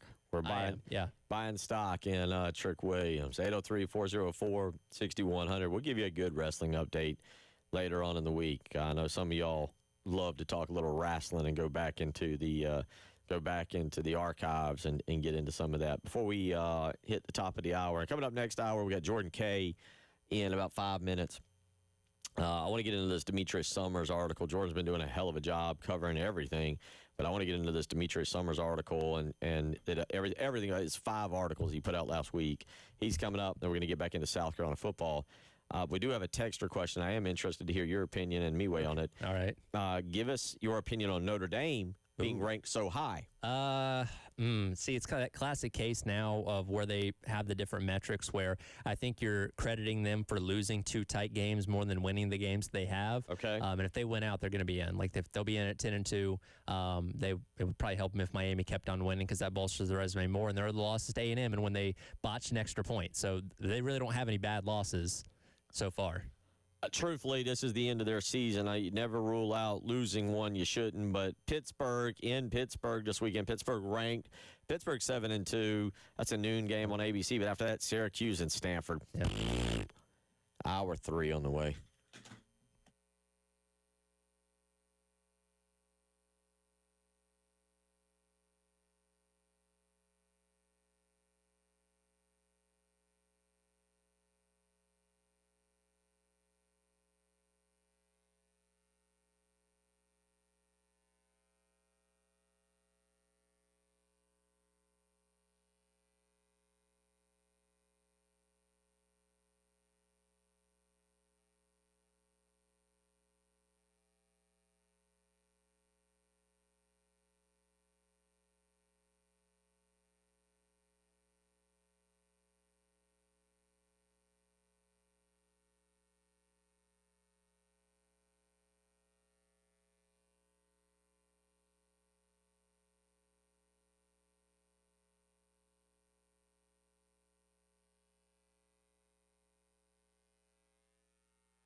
It is 2 o'clock on a Wednesday. Whew. Just rolling right through the show here. Again, thank you so much to Cole Messina for joining us and talking with us about the situation with Braylon Wimmer and what is going on. We will get that audio up for you here in just a short while. We'll also get back to talking South Carolina football and just what is going on over there and revisit a little bit of what Shane Beamer had to say yesterday and kind of a interesting press conference, to say the least. A lot of information shared yesterday. Maybe some that the kids would label TMI. A little too much information. Maybe didn't need to go down a couple of those paths, but it is what it is, and we will we'll work with it from there, and we'll get back into it. But joining us now is a guy, he's all over the place now. Every time I look, he's on somebody's podcast. He's on somebody's radio show. He's writing another article. I don't know if there's a harder working guy in the reporting field than Jordan Kay at the State. Are you even sleeping now? It feels like every time I'm on Twitter, you're on somebody's podcast or our radio show, or you're writing something great. I mean, boy, I hope they're paying you, because if not, boy, are you being taken advantage of. I appreciate it. No, I get plenty of sleep. No trouble there. But thank you. I appreciate it. Let me, real quick, off topic of what I was going to ask you, because I didn't know this. And you wrote an article for the State, and it came out. It looks like you put it back out an hour ago, and I happened to see it. And I was like, well, let me ask him about that. You've got something out that talks about how South Carolina they're doing some stuff with the suites, I believe. And I believe they've put together a kind of an educational film a little bit, and they're showing people an immersive preview center. What is going on here with South Carolina now trying to sell these new luxurious suites here at the stadium? Yeah, so they have like that. It's called like the Binion Game Day Center or something, kind of adjacent to Williams-Brice, where I think they have like a team store or something on game days. So they basically like tore out half the team store, pushed it over, and they put in this like pretty cool like kind of preview center. I don't know, it's kind of like one of those like waiting rooms at Disneyland. Like, you come in, they give you like a pretty cool, a towel. They bring you into this like room. Kind of feels like you're a recruit going on a visit. They have like a pump up thing where the lights are down and they put you in this room, and surround sound of sandstorms blasting through. They kind of take you on like a little tour around the building and have some information on Williams-Brice, and then bring you into like what kind of feels like part airplane hangar, part like small movie theater, and kind of show off of like what the future of Williams-Brice is going to look like after the renovations. And so right now they're kind of only selling the suites, and so they have all that information there, and they can kind of take you on some 3D tours of the suites, and are trying to educate people on why Williams-Brice needs to be renovated, what it's going to look like after. But then once they finish selling the suites or get close, they're going to start kind of opening it up to more of the premium areas and have people come through there. So their goal is to get, most of, the Gamecock Club folks, those who are interested, through there, so they can kind of better educate people, then hopefully, be able to sell the suites and the premium areas, the clubs, and then have all that kind of trickle down to every other seat. Real quick, and Jordan Kay joining us with the State newspaper. Have you got any word on how this is kind of going, what the feedback is coming? I mean, obviously 3-6 this season. We're talking significant price increases. People are being displaced from the seats. What are you feeling? What is your vibe when you talk to people on where we stand with this and how it's going? Yeah, it's certainly mixed. I mean, South Carolina will tell you they're rolling, no big deal. I mean, they are, to them, they've sold 19 suites. They have over 121, 19 of 42, pretty good. They're almost sold out of, their founder suites, which are, we kind of reported the capital donation at the high end of that. They were asking $10 million over 10 years, so that's $1 million a year. They said they've already got $121 million in capital donations. I think the total project's like $350 million. I mean, they're doing really well as far as that stuff. But then any fan you talk to is like, this is ridiculously expensive. And they're displacing, 14,000 seats on the West End. That's 14,000 people that are probably not going to be super happy.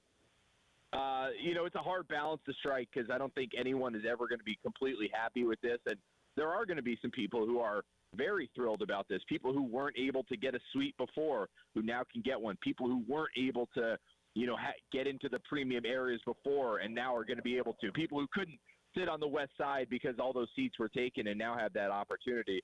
So that's like the positive part, and the more donations they get at the top end, maybe they can hold prices steady for people, who are just have lower level seats or whatever on the west or north side. So it's all that, but, I don't think this ever goes over smooth at any school. No, it's going to be – listen, it goes back to what I brought up a couple weeks ago about – and people didn't like my statement, you got to pay more. I'm sorry. Yeah. You got to – Yeah, no. South Carolina has to fork – I know there's people out there paying hard-earned money. I know look, I get it. I watch everything. The economy is where it's at. I'm not telling people – I can't tell people what to do with their money. That's not my responsibility. It's not my job. I get it. I have bills. I have a 16 and a 13-year-old. Trust me, I get all of it. But the bottom line is South Carolina's middle of the league and maybe a step back from middle when it comes to supporting football financially, and that's both the administration, that's the fans, that's top down, that's everybody. You want to play big boy football, South Carolina's got to pony up, and you're right. And here's the other thing, we got to move on. You got to have the stomach to do it and lose. Yes. This is not hey, I'm going to make this investment for next year. Like if you're, I think a lot of Gamecock fans probably know it's like you're in probably for the long haul. Yeah.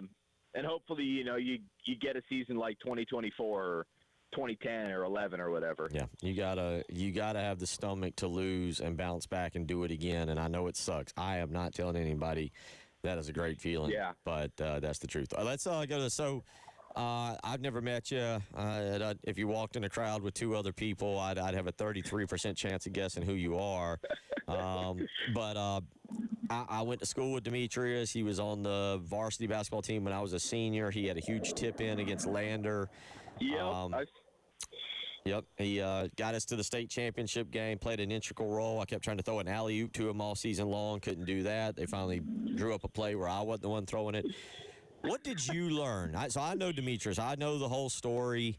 What did you learn in this 5-part series that, by the way, I thought it was fantastic work. Great work on your part. There's a lot to that story that people don't know that you were able to shed light on. What did you learn? Well, I will start with I didn't grow up in South Carolina. I'm not from here. I had never heard of Demetrius Summers before I got here, and really all I knew was like, hey, he was this really good recruit who then ended up in jail, and like kind of all the in between was lost. What I learned is like he's not like there's a lot of misconceptions, and I will say like the one thing is like you meet Demetrius Summers, you talk to him, you talk to anyone around him, like he's not a bad person at all. Like he's a very nice guy, like awesome to talk to, awesome to hang out with. Like that was the overwhelming thing I came away from is like this guy's like he's not like bad. He's a great guy who just kind of got caught up in the wrong things, and then you can kind of go through the scenarios of like, okay, how did all this end up like this way? Was it because people kind of gave him too long of a leash and didn't have the discipline? And then you kind of go from that of, okay, well, why did that happen? Was it because he, grew up in poverty and his dad was in jail? Like there's so many layers to the story of people just say, oh, great football player, ends up in jail, of course. But like there are so many things. And I think it's like kind of almost a sociological thing of, hey, how does this happen? And there's some people I saw of, wanting to say, well, the coaches at Lexington, weren't hard enough on him. And I just have a hard time with that because they were just trying to help him. Like this was a kid who, grew up in, some of the rougher parts of South Carolina is around drugs, doesn't really have a father figure. And it's like, those coaches at Lexington who, of Jimmy Satterfield and, Chad Staggs, who went to South Carolina, and Bailey Harris. I mean, those guys like basically were his father figures and kind of like almost willed him to graduate high school and to get him to South Carolina. And then it's hard for me to say, well, they should have been harder on him. It's like they were just trying to get him to graduate. So it's a tough story. It's very layered, and I think a lot of it is like where you come from, and it's not as easy as people think. Yeah, I would say Bailey was texting me 5 minutes ago. He wanted to listen to the segment, but he had to get out of his car. And Jimmy Satterfield was one who, when he would walk through the lunchroom looking for players, looked at me and asked if I knew how to hand out water bottles and towels. So, yeah, I know them real well. And Jordan, great story. And I, like you, am not from here, so I learned a lot about Demetrius and his story and reading your work there. So well done on that. How important was it for Demetrius to get this story out there? Because you said there are a lot of misconceptions about how he got to where he is and what went wrong and all that kind of stuff. How important was it for him for the truth to really come out? Yeah, I definitely think he wanted it out there. I don't know that he knew we were necessarily going to go as deep as we did onto it. And I'll give him a ton of credit for patience. I think I probably first started talking to him in March. But no, there is a lot of misconceptions where people don't understand where he came from, why some of these things happened. I guess the only part that's kind of odd to me is, part of talking to Demetrius, he 1,000% will own up to some of the mistakes that he made of, selling crack after he gets back to Lexington, of, failing drug tests at South Carolina. There's kind of this weird balance of, he owns up to some of these things, but, as you kind of spend time around him, you wonder how much he's changed.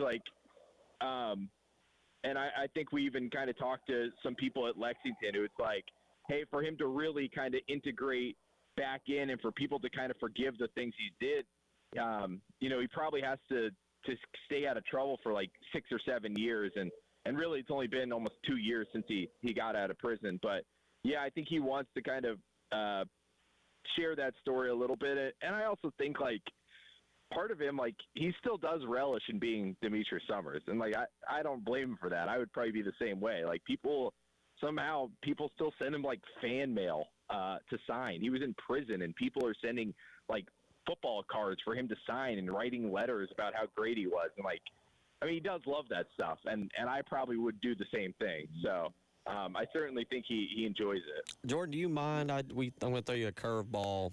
We're kind of up against the break. I'd like to ask you a few more questions and talk about this. Do you have a segment left in you, or you got a lunch? Yeah, of course. No worries. Let's hit a break. There's some certain paths that I want to go down. Again, I'll be fully transparent. I love Demetrius. I've talked to him several times. Just bumping into him when I know he lives over in Irmo now, bumping into him. I grew up with his brother Jock. I knew his mother. I knew a lot of his cousins. They're all, to me, they're lifelong friends. And when I say that, from first, second, third grade, and I've known him, and so I want to have a little bit more of a few conversations with you here on this. So if you don't mind, we're going to hit a break. You just hold tight right there, and we'll come back to you on the other side, and we'll finish this conversation. If Jordan Kay joining us. If you haven't seen it, please go check it out at the State. It is a free article. It's a free series, 5-piece series. It's a trip down memory lane for a lot of you, and I'm going to get into a little bit of that when we come back. You're listening to the Halftime Show.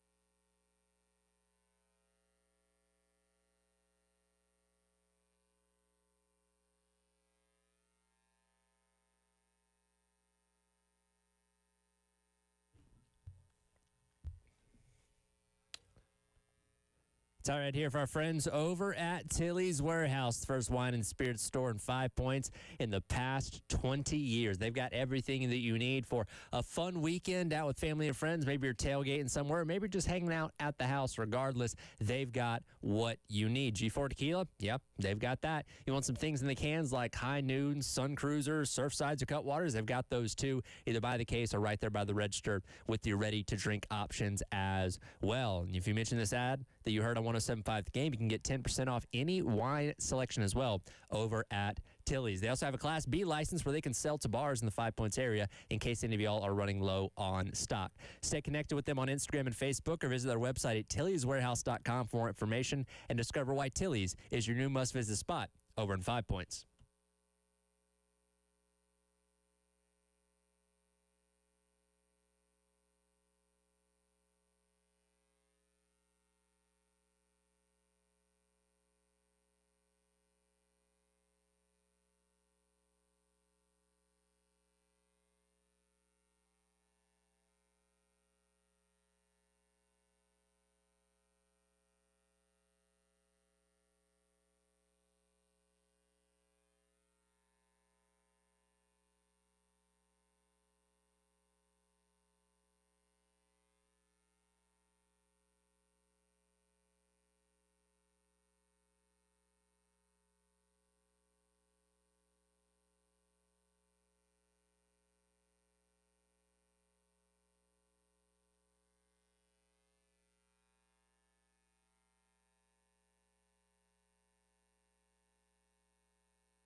.220 on a Wednesday as we roll along, not going to the bullpen, keeping Jordan Kay on with us. He's throwing a beautiful, complete game here with his answers, just looking fantastic. Looks like he's got more arm strength to keep going. And if you haven't checked him out, please go and do that. You can follow him on Twitter which is the easiest way to do that. He does a phenomenal job. Again, he's been all over the place. I'm glad he's awake to do this because every time I turn around, Jordan is on a podcast. He's on a radio show. He's writing an article.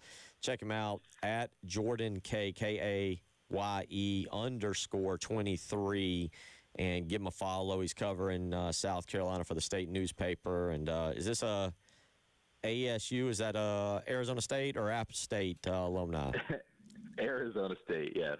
And he knows where the party school is. I'll say I don't know if App State's known for their journalism school. Arizona I got no idea what App State's known for. I want to go up there. Yeah, they're one of the best in the country. App State is? No, Arizona State. Oh, Arizona State. Yeah, Arizona I did know that. So Jordan knows how to party. Have you ever been to the Waste Management? Only about 15, 20 times, of course. Okay, it's the greatest thing ever. Jordan, get up at 3 in the morning, run to the 16th hole. Incredible. Okay, Jordan Kaye is now just become, I'm going to get his phone number after this. He's become my liaison to getting to the Waste Management. I will admit, Jordan, we're going to do it when I'm healthy so I can enjoy it. Right now, I'm not healthy enough to go and enjoy that. But joining us, check him out again at Jordan Kaye, Kaye _23. He's doing some phenomenal work for the state, writing some really great stuff, and it's just everywhere right now. We're talking about this Demetrius Summers article that you put out. Was there a thing in there that was just for you? You mentioned it, and I lived it.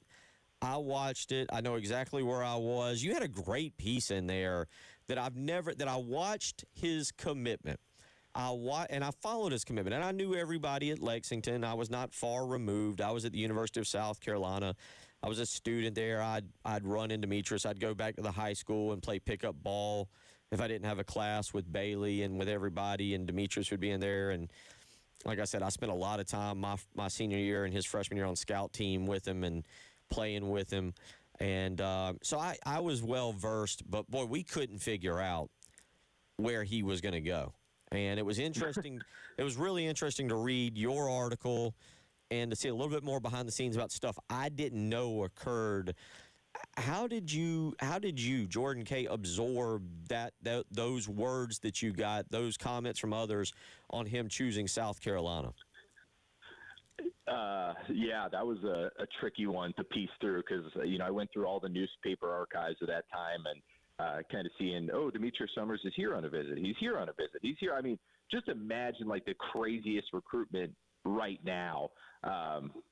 But this was happening, 20 years ago when kind of this was a much more not a streamlined type thing. So it was just newspaper articles, people hearing things, whatever. No, it was crazy. I mean, he kind of says now, and I don't know how much I necessarily believe it, that he's like, oh, yeah, I knew I was going to South Carolina the whole time, or, he had a daughter, and he's like, once that happened, I kind of knew I was going to South Carolina. And I'm like, maybe, but like based on the quotes and hearing stuff at the time, it doesn't really sound like he knew where he was going until like the last couple weeks. I mean, the coaches at South Carolina really didn't have any clue where he was going.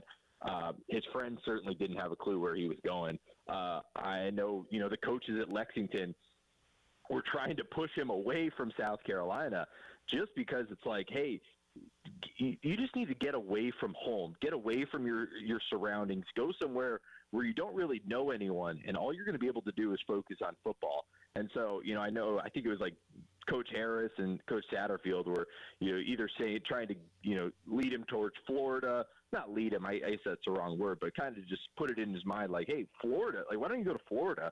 Or Clemson. Clemson was like the number 2 for him of, hey, just get a little bit away from South Carolina and or a little bit away from Lexington. And it kind of came down to it. He was a huge Florida State fan growing up, but they kind of waited a little bit and had too many running backs, so he didn't go there.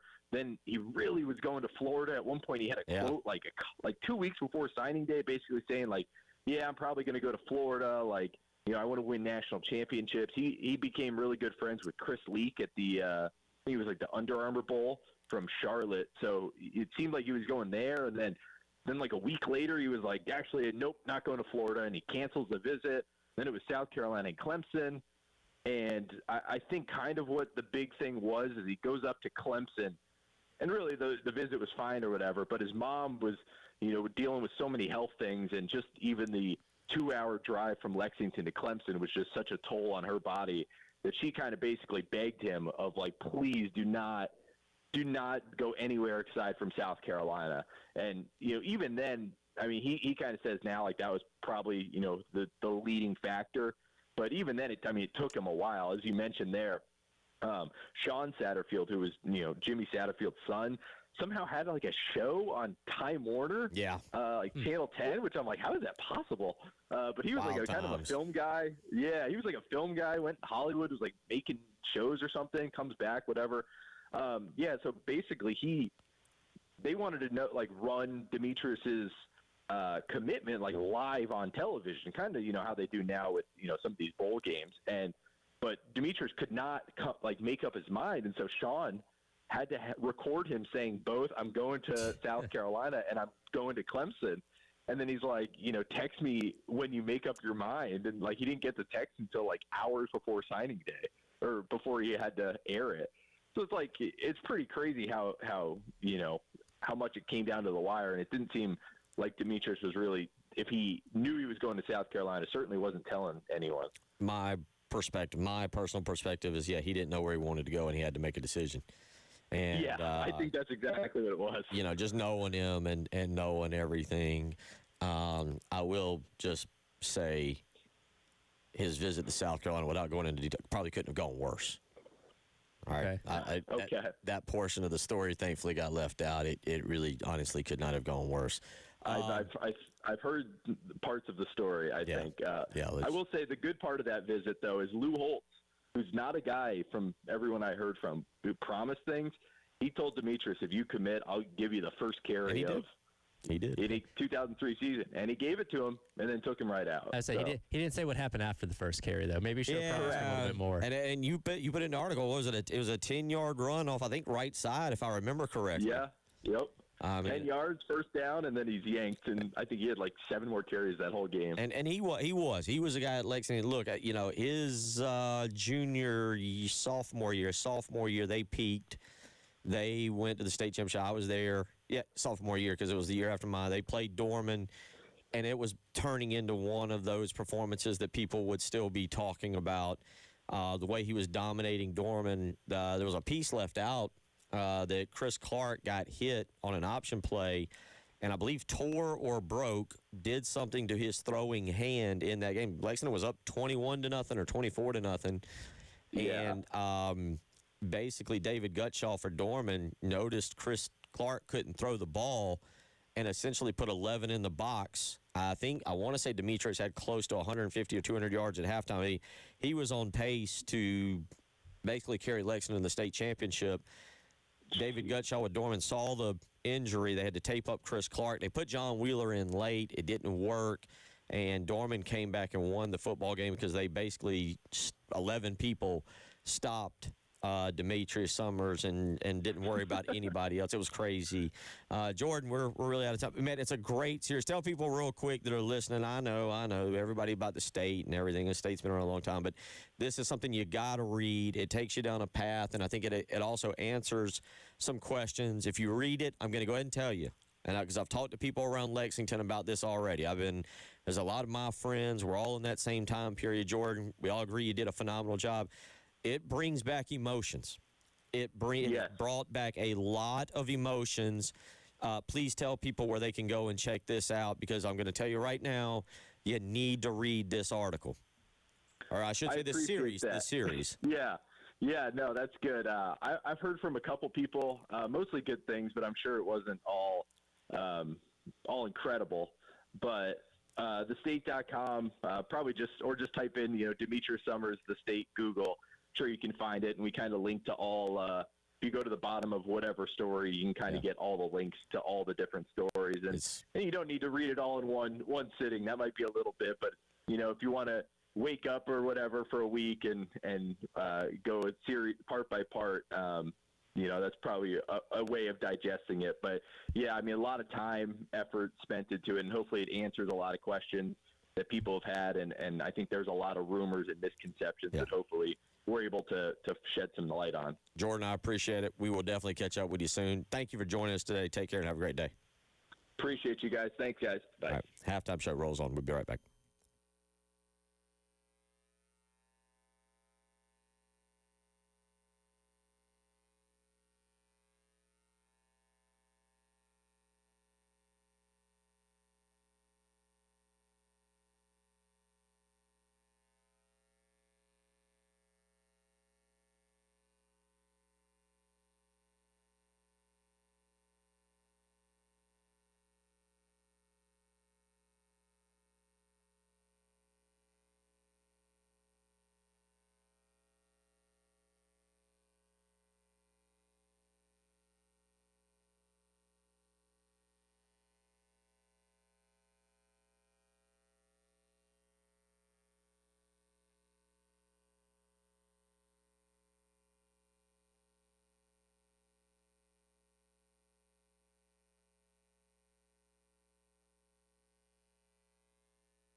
Really good interviews today, and we'll get them back up.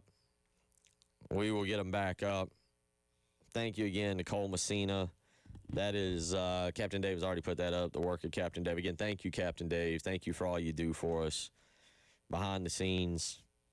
Just absolutely phenomenal. Captain Dave, we really put it, not that we don't put him to work every day, but today he had to cut up audio of Clayton White. And I don't think Clayton spoke that long, though, so it wasn't as egregious as it could have been. All right, don't take away from him. He's in there working hard. I'm saying it was a little, it wasn't as big of a workload as it could have been because we don't have an offensive coordinator. So got off a little bit lighter with that one, Dave. Yep. Dave, did you get off a little bit lighter, Dave? Yeah, it was like an 8-minute press conference, but hey, it took me, 10 minutes. Did he ask everybody, hey, how we doing today?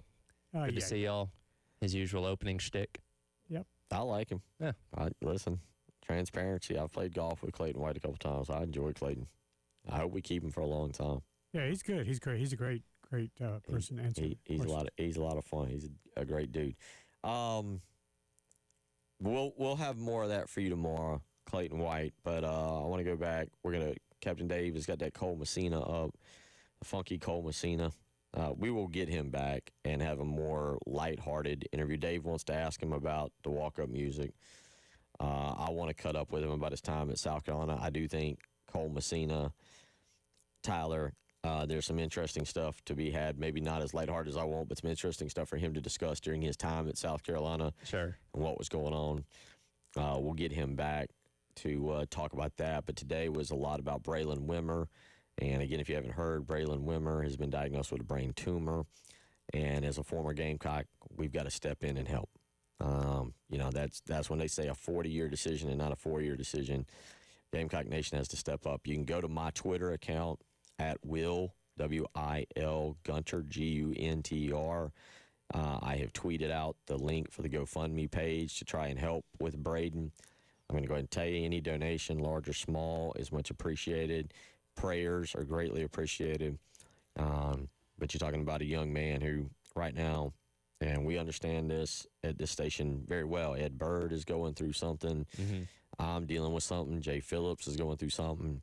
Life is precious. And, when people get in a little bit of trouble, you need to be there for them. You got to be there for them. You can't run away and hide from them. You got to be there for them, and right now we need to be there for Braylon Wimmer. So please, please, please, if you missed that interview today with Cole Messina, go to the 107.5 The Game website, click on shows, click on the halftime show. Dave puts up everything. There's a lot of podcasting there, but find the the Cole Messina interview, and please listen to that and see how you can help. 803-404-6100, and then, of course, thank you to Jordan K. The Demetrius Summers story is, whether it makes you angry, Texter weighs in and says Summers was definitely the biggest bust of all time for South Carolina, the most overrated player I can remember. And there's a lot to it. There's a lot to it. And again, I'm like Jordan, not somebody that's from here. I've heard the name get tossed around a lot here on the air. When you and Preston were doing the show together, you would bring him up from time to time. So I knew of him, and I knew that something went wrong, got him kicked off the team, and he ended up in jail, and there was the drug selling and all that kind of stuff. But I didn't know the depth of the story, and certainly not the backstory at Lexington and all that kind of stuff. So pretty remarkable read. And again, for me, that's somebody that knew 2% of the story going in. I learned a lot, and it was very well done, very well written, and a lot of different perspectives. Again, this isn't just told through the eyes of Demetrius Summers. A lot of people within his life, his family, coaches, teammates, that kind of stuff. That really give Bailey Harris is quoted in there. Give you a whole scope of what was going on with him and where he was at then, where he's at now, and all those kind of things. So again, I recommend it if you haven't checked it out already. 803-404-6100 if you want to weigh in on any of that. Let's transition back to national college football. The Brian Kelly story is funny. Yes. It is hilarious. It is beyond funny. However, and you got to keep an eye on this, because if you've really dug in and you didn't just scratch the surface, you know what LSU, you reading it, you're following it. What is LSU arguing right now?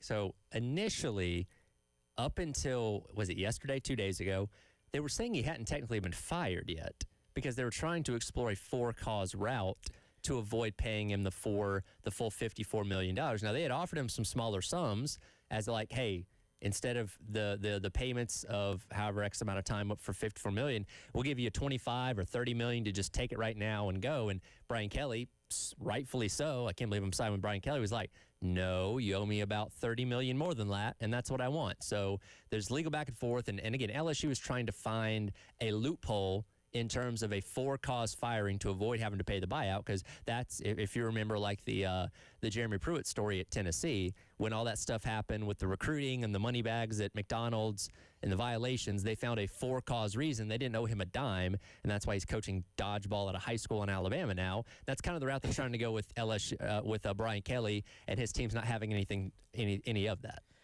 Here's where it gets really interesting. And this is where it really, truly could impact college football. And I think a lot of you would be like, thank goodness. Maybe, just maybe, LSU is about to save college football. Maybe. Let me repeat that. Maybe, just maybe, LSU is about to save college football. You go, how? Is losing...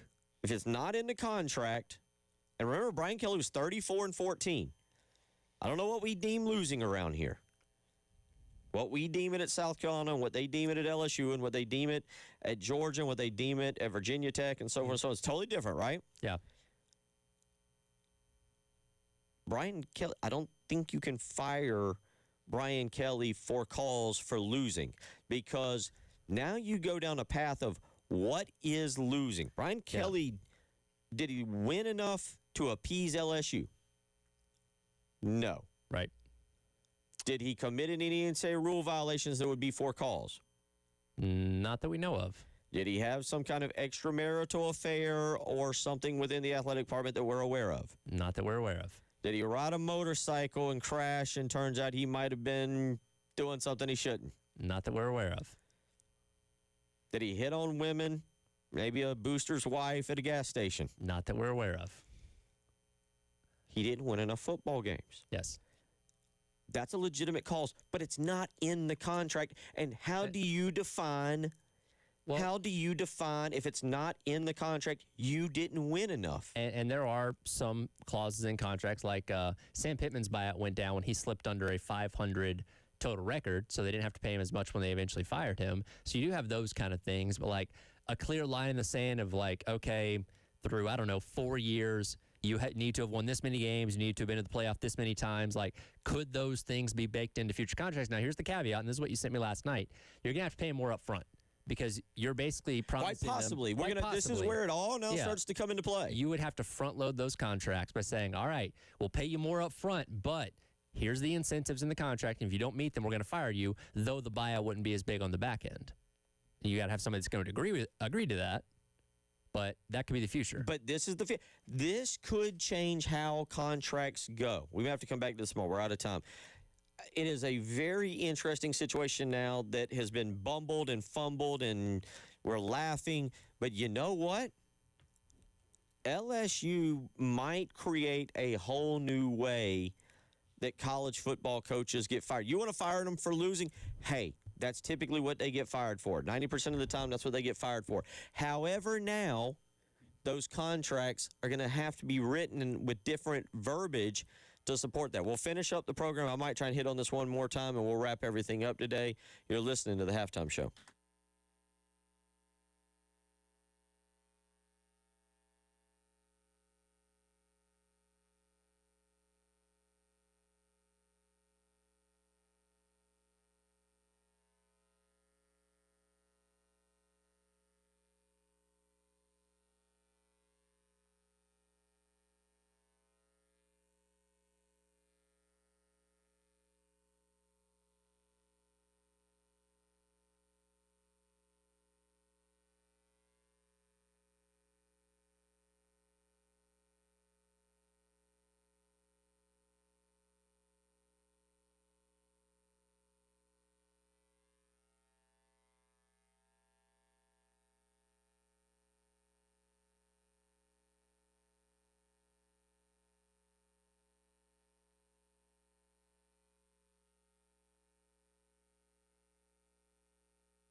And we wrap it up here.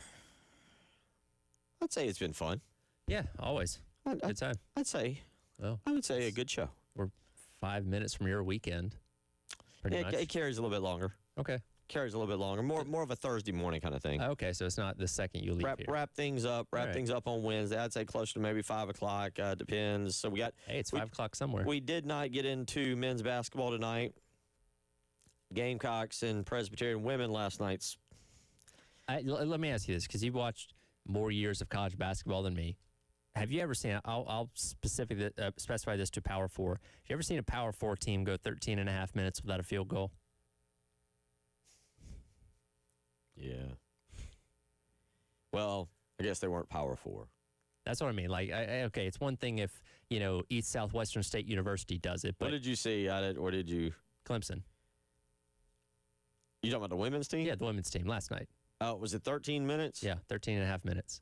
Because they made 2 free throws in the final quarter, but that was their only. Yeah, they scored 2 points. I guess that's what you're saying. Yeah, They scored 3 with about 3:30 left in the third, and that was their last field goal of the game. They made 2 free throws, but no more field goals. I guess I didn't do the math on that. That's actually a great point. I knew they got outscored. I knew they only scored 2 points in the. Yeah, I might have at one point had a financial investment, and it was on St. Louis. That's not Power 4, though. Well, that's what I said. It's not Power 4. And it was not a women's game. But it was not a women's game. And I might have had an investment on St. Louis. Never bet on the Belkins, man. One night. And they scored the first bucket and ended up the half at 5. And they scored the first bucket at 9. Now, who are they playing? Man, I try to wipe those things out of my brain. I know exactly where I was driving. I know exactly where I was on the road in Lexington when I checked the score, and it was 34-5 or 34-2 with like 4 minutes to go, and it's the first half, and you have to admit at that point you've lost your financial investment. Yeah. That I could have just thrown the money out the window. So what was the line here? What were we chasing? I don't even remember. It was, I think they were like plus 3.5. They were at home too. Oh, it was like one of those things where it was a bad night. So I have seen that. Unfortunately, if you play financial investment games long enough, you see some I guess so. You see some legitimate. I'm glad it hasn't traumatized you at all. I've got some stuff in my life. 20-2 last night, 65-37 for the Gamecocks as they roll over Clemson tonight. The women's team will take on. The men's team will take on Presbyterian tonight. I continue to be interested in these guys, and after the last game, Tyler, I'm even more fascinated because I'm like, are we going to get the team that's like 10 of 13 from three-point range? The team's like 2 of 14 from three-point range. I don't know how good this team is going to be, but they're going to be a story to talk about after every single game. I have that feeling. It is something you're like, I got to tune in. I got to see. So are we going to learn how good they are tonight? No, we're not. I'm not going to learn if the post players are making an improvement. I'm not going to learn if the guards are going to be able to handle SEC guards. I'm not going to learn if Eli Ellis can handle the pressure from an SEC team. I'm just going to learn if they – I'm not going to learn anything. But it's going to be fun to watch. We're going to watch. We're going to talk about it tomorrow. I discovered last night I have a whole thing of Orville Redenbacher butter popcorn. Nice. Did not realize it was hidden in the back. The box hadn't been open. Guess what I'm doing? So, as kids, we love getting like gifts for birthdays and Christmas, stuff like that. As an adult, don't you love when you surprise yourself with something you forgot you had? Loved it. Very happy. Very happy. I felt good. Learned last night. Thank you to my buddy Tyson. He weighs in that Shaq Rowland, Bruce Ellington basketball game. Shaq had 34. Bruce had 33. David weighs in. I hope LSU resets the market with coaching hires. The buyouts today are ridiculous. I want to circle back tomorrow with this Brian Kelly thing because LSU has a chance to change everything. They can be the standard bearer, and LSU's got a big enough name, Tyler. People might follow. Yeah. And I'm wondering if coaches would be interested in that. I'm going to ask you tomorrow. Would you be interested in that? Texter also weighs in. Whoever, all caps, whoever text Meat was overrated, obviously doesn't know ball. He made some bad choices, but he was absolutely talented. Go back and watch South Carolina, Tennessee in 2003. That was definitely a monster game for him. One more texter weighs in on what I said earlier. The Summers Reggie Merriweather game is by far the best game ever seen down at North Augusta. I can't remember if it was 45-42, 51-48. Both ran for 300 yards. If you were a defensive coordinator that night, you hope we never remember your name, Tyler. That's right. It's been a great show. Captain Dave, thank you again. Everything Captain Dave did. He's got that Cole Messina interview up. I'm going to put it on Twitter in a minute. We'll get Jordan Kay up. Tomorrow we'll get into more stuff. Y'all have a great afternoon.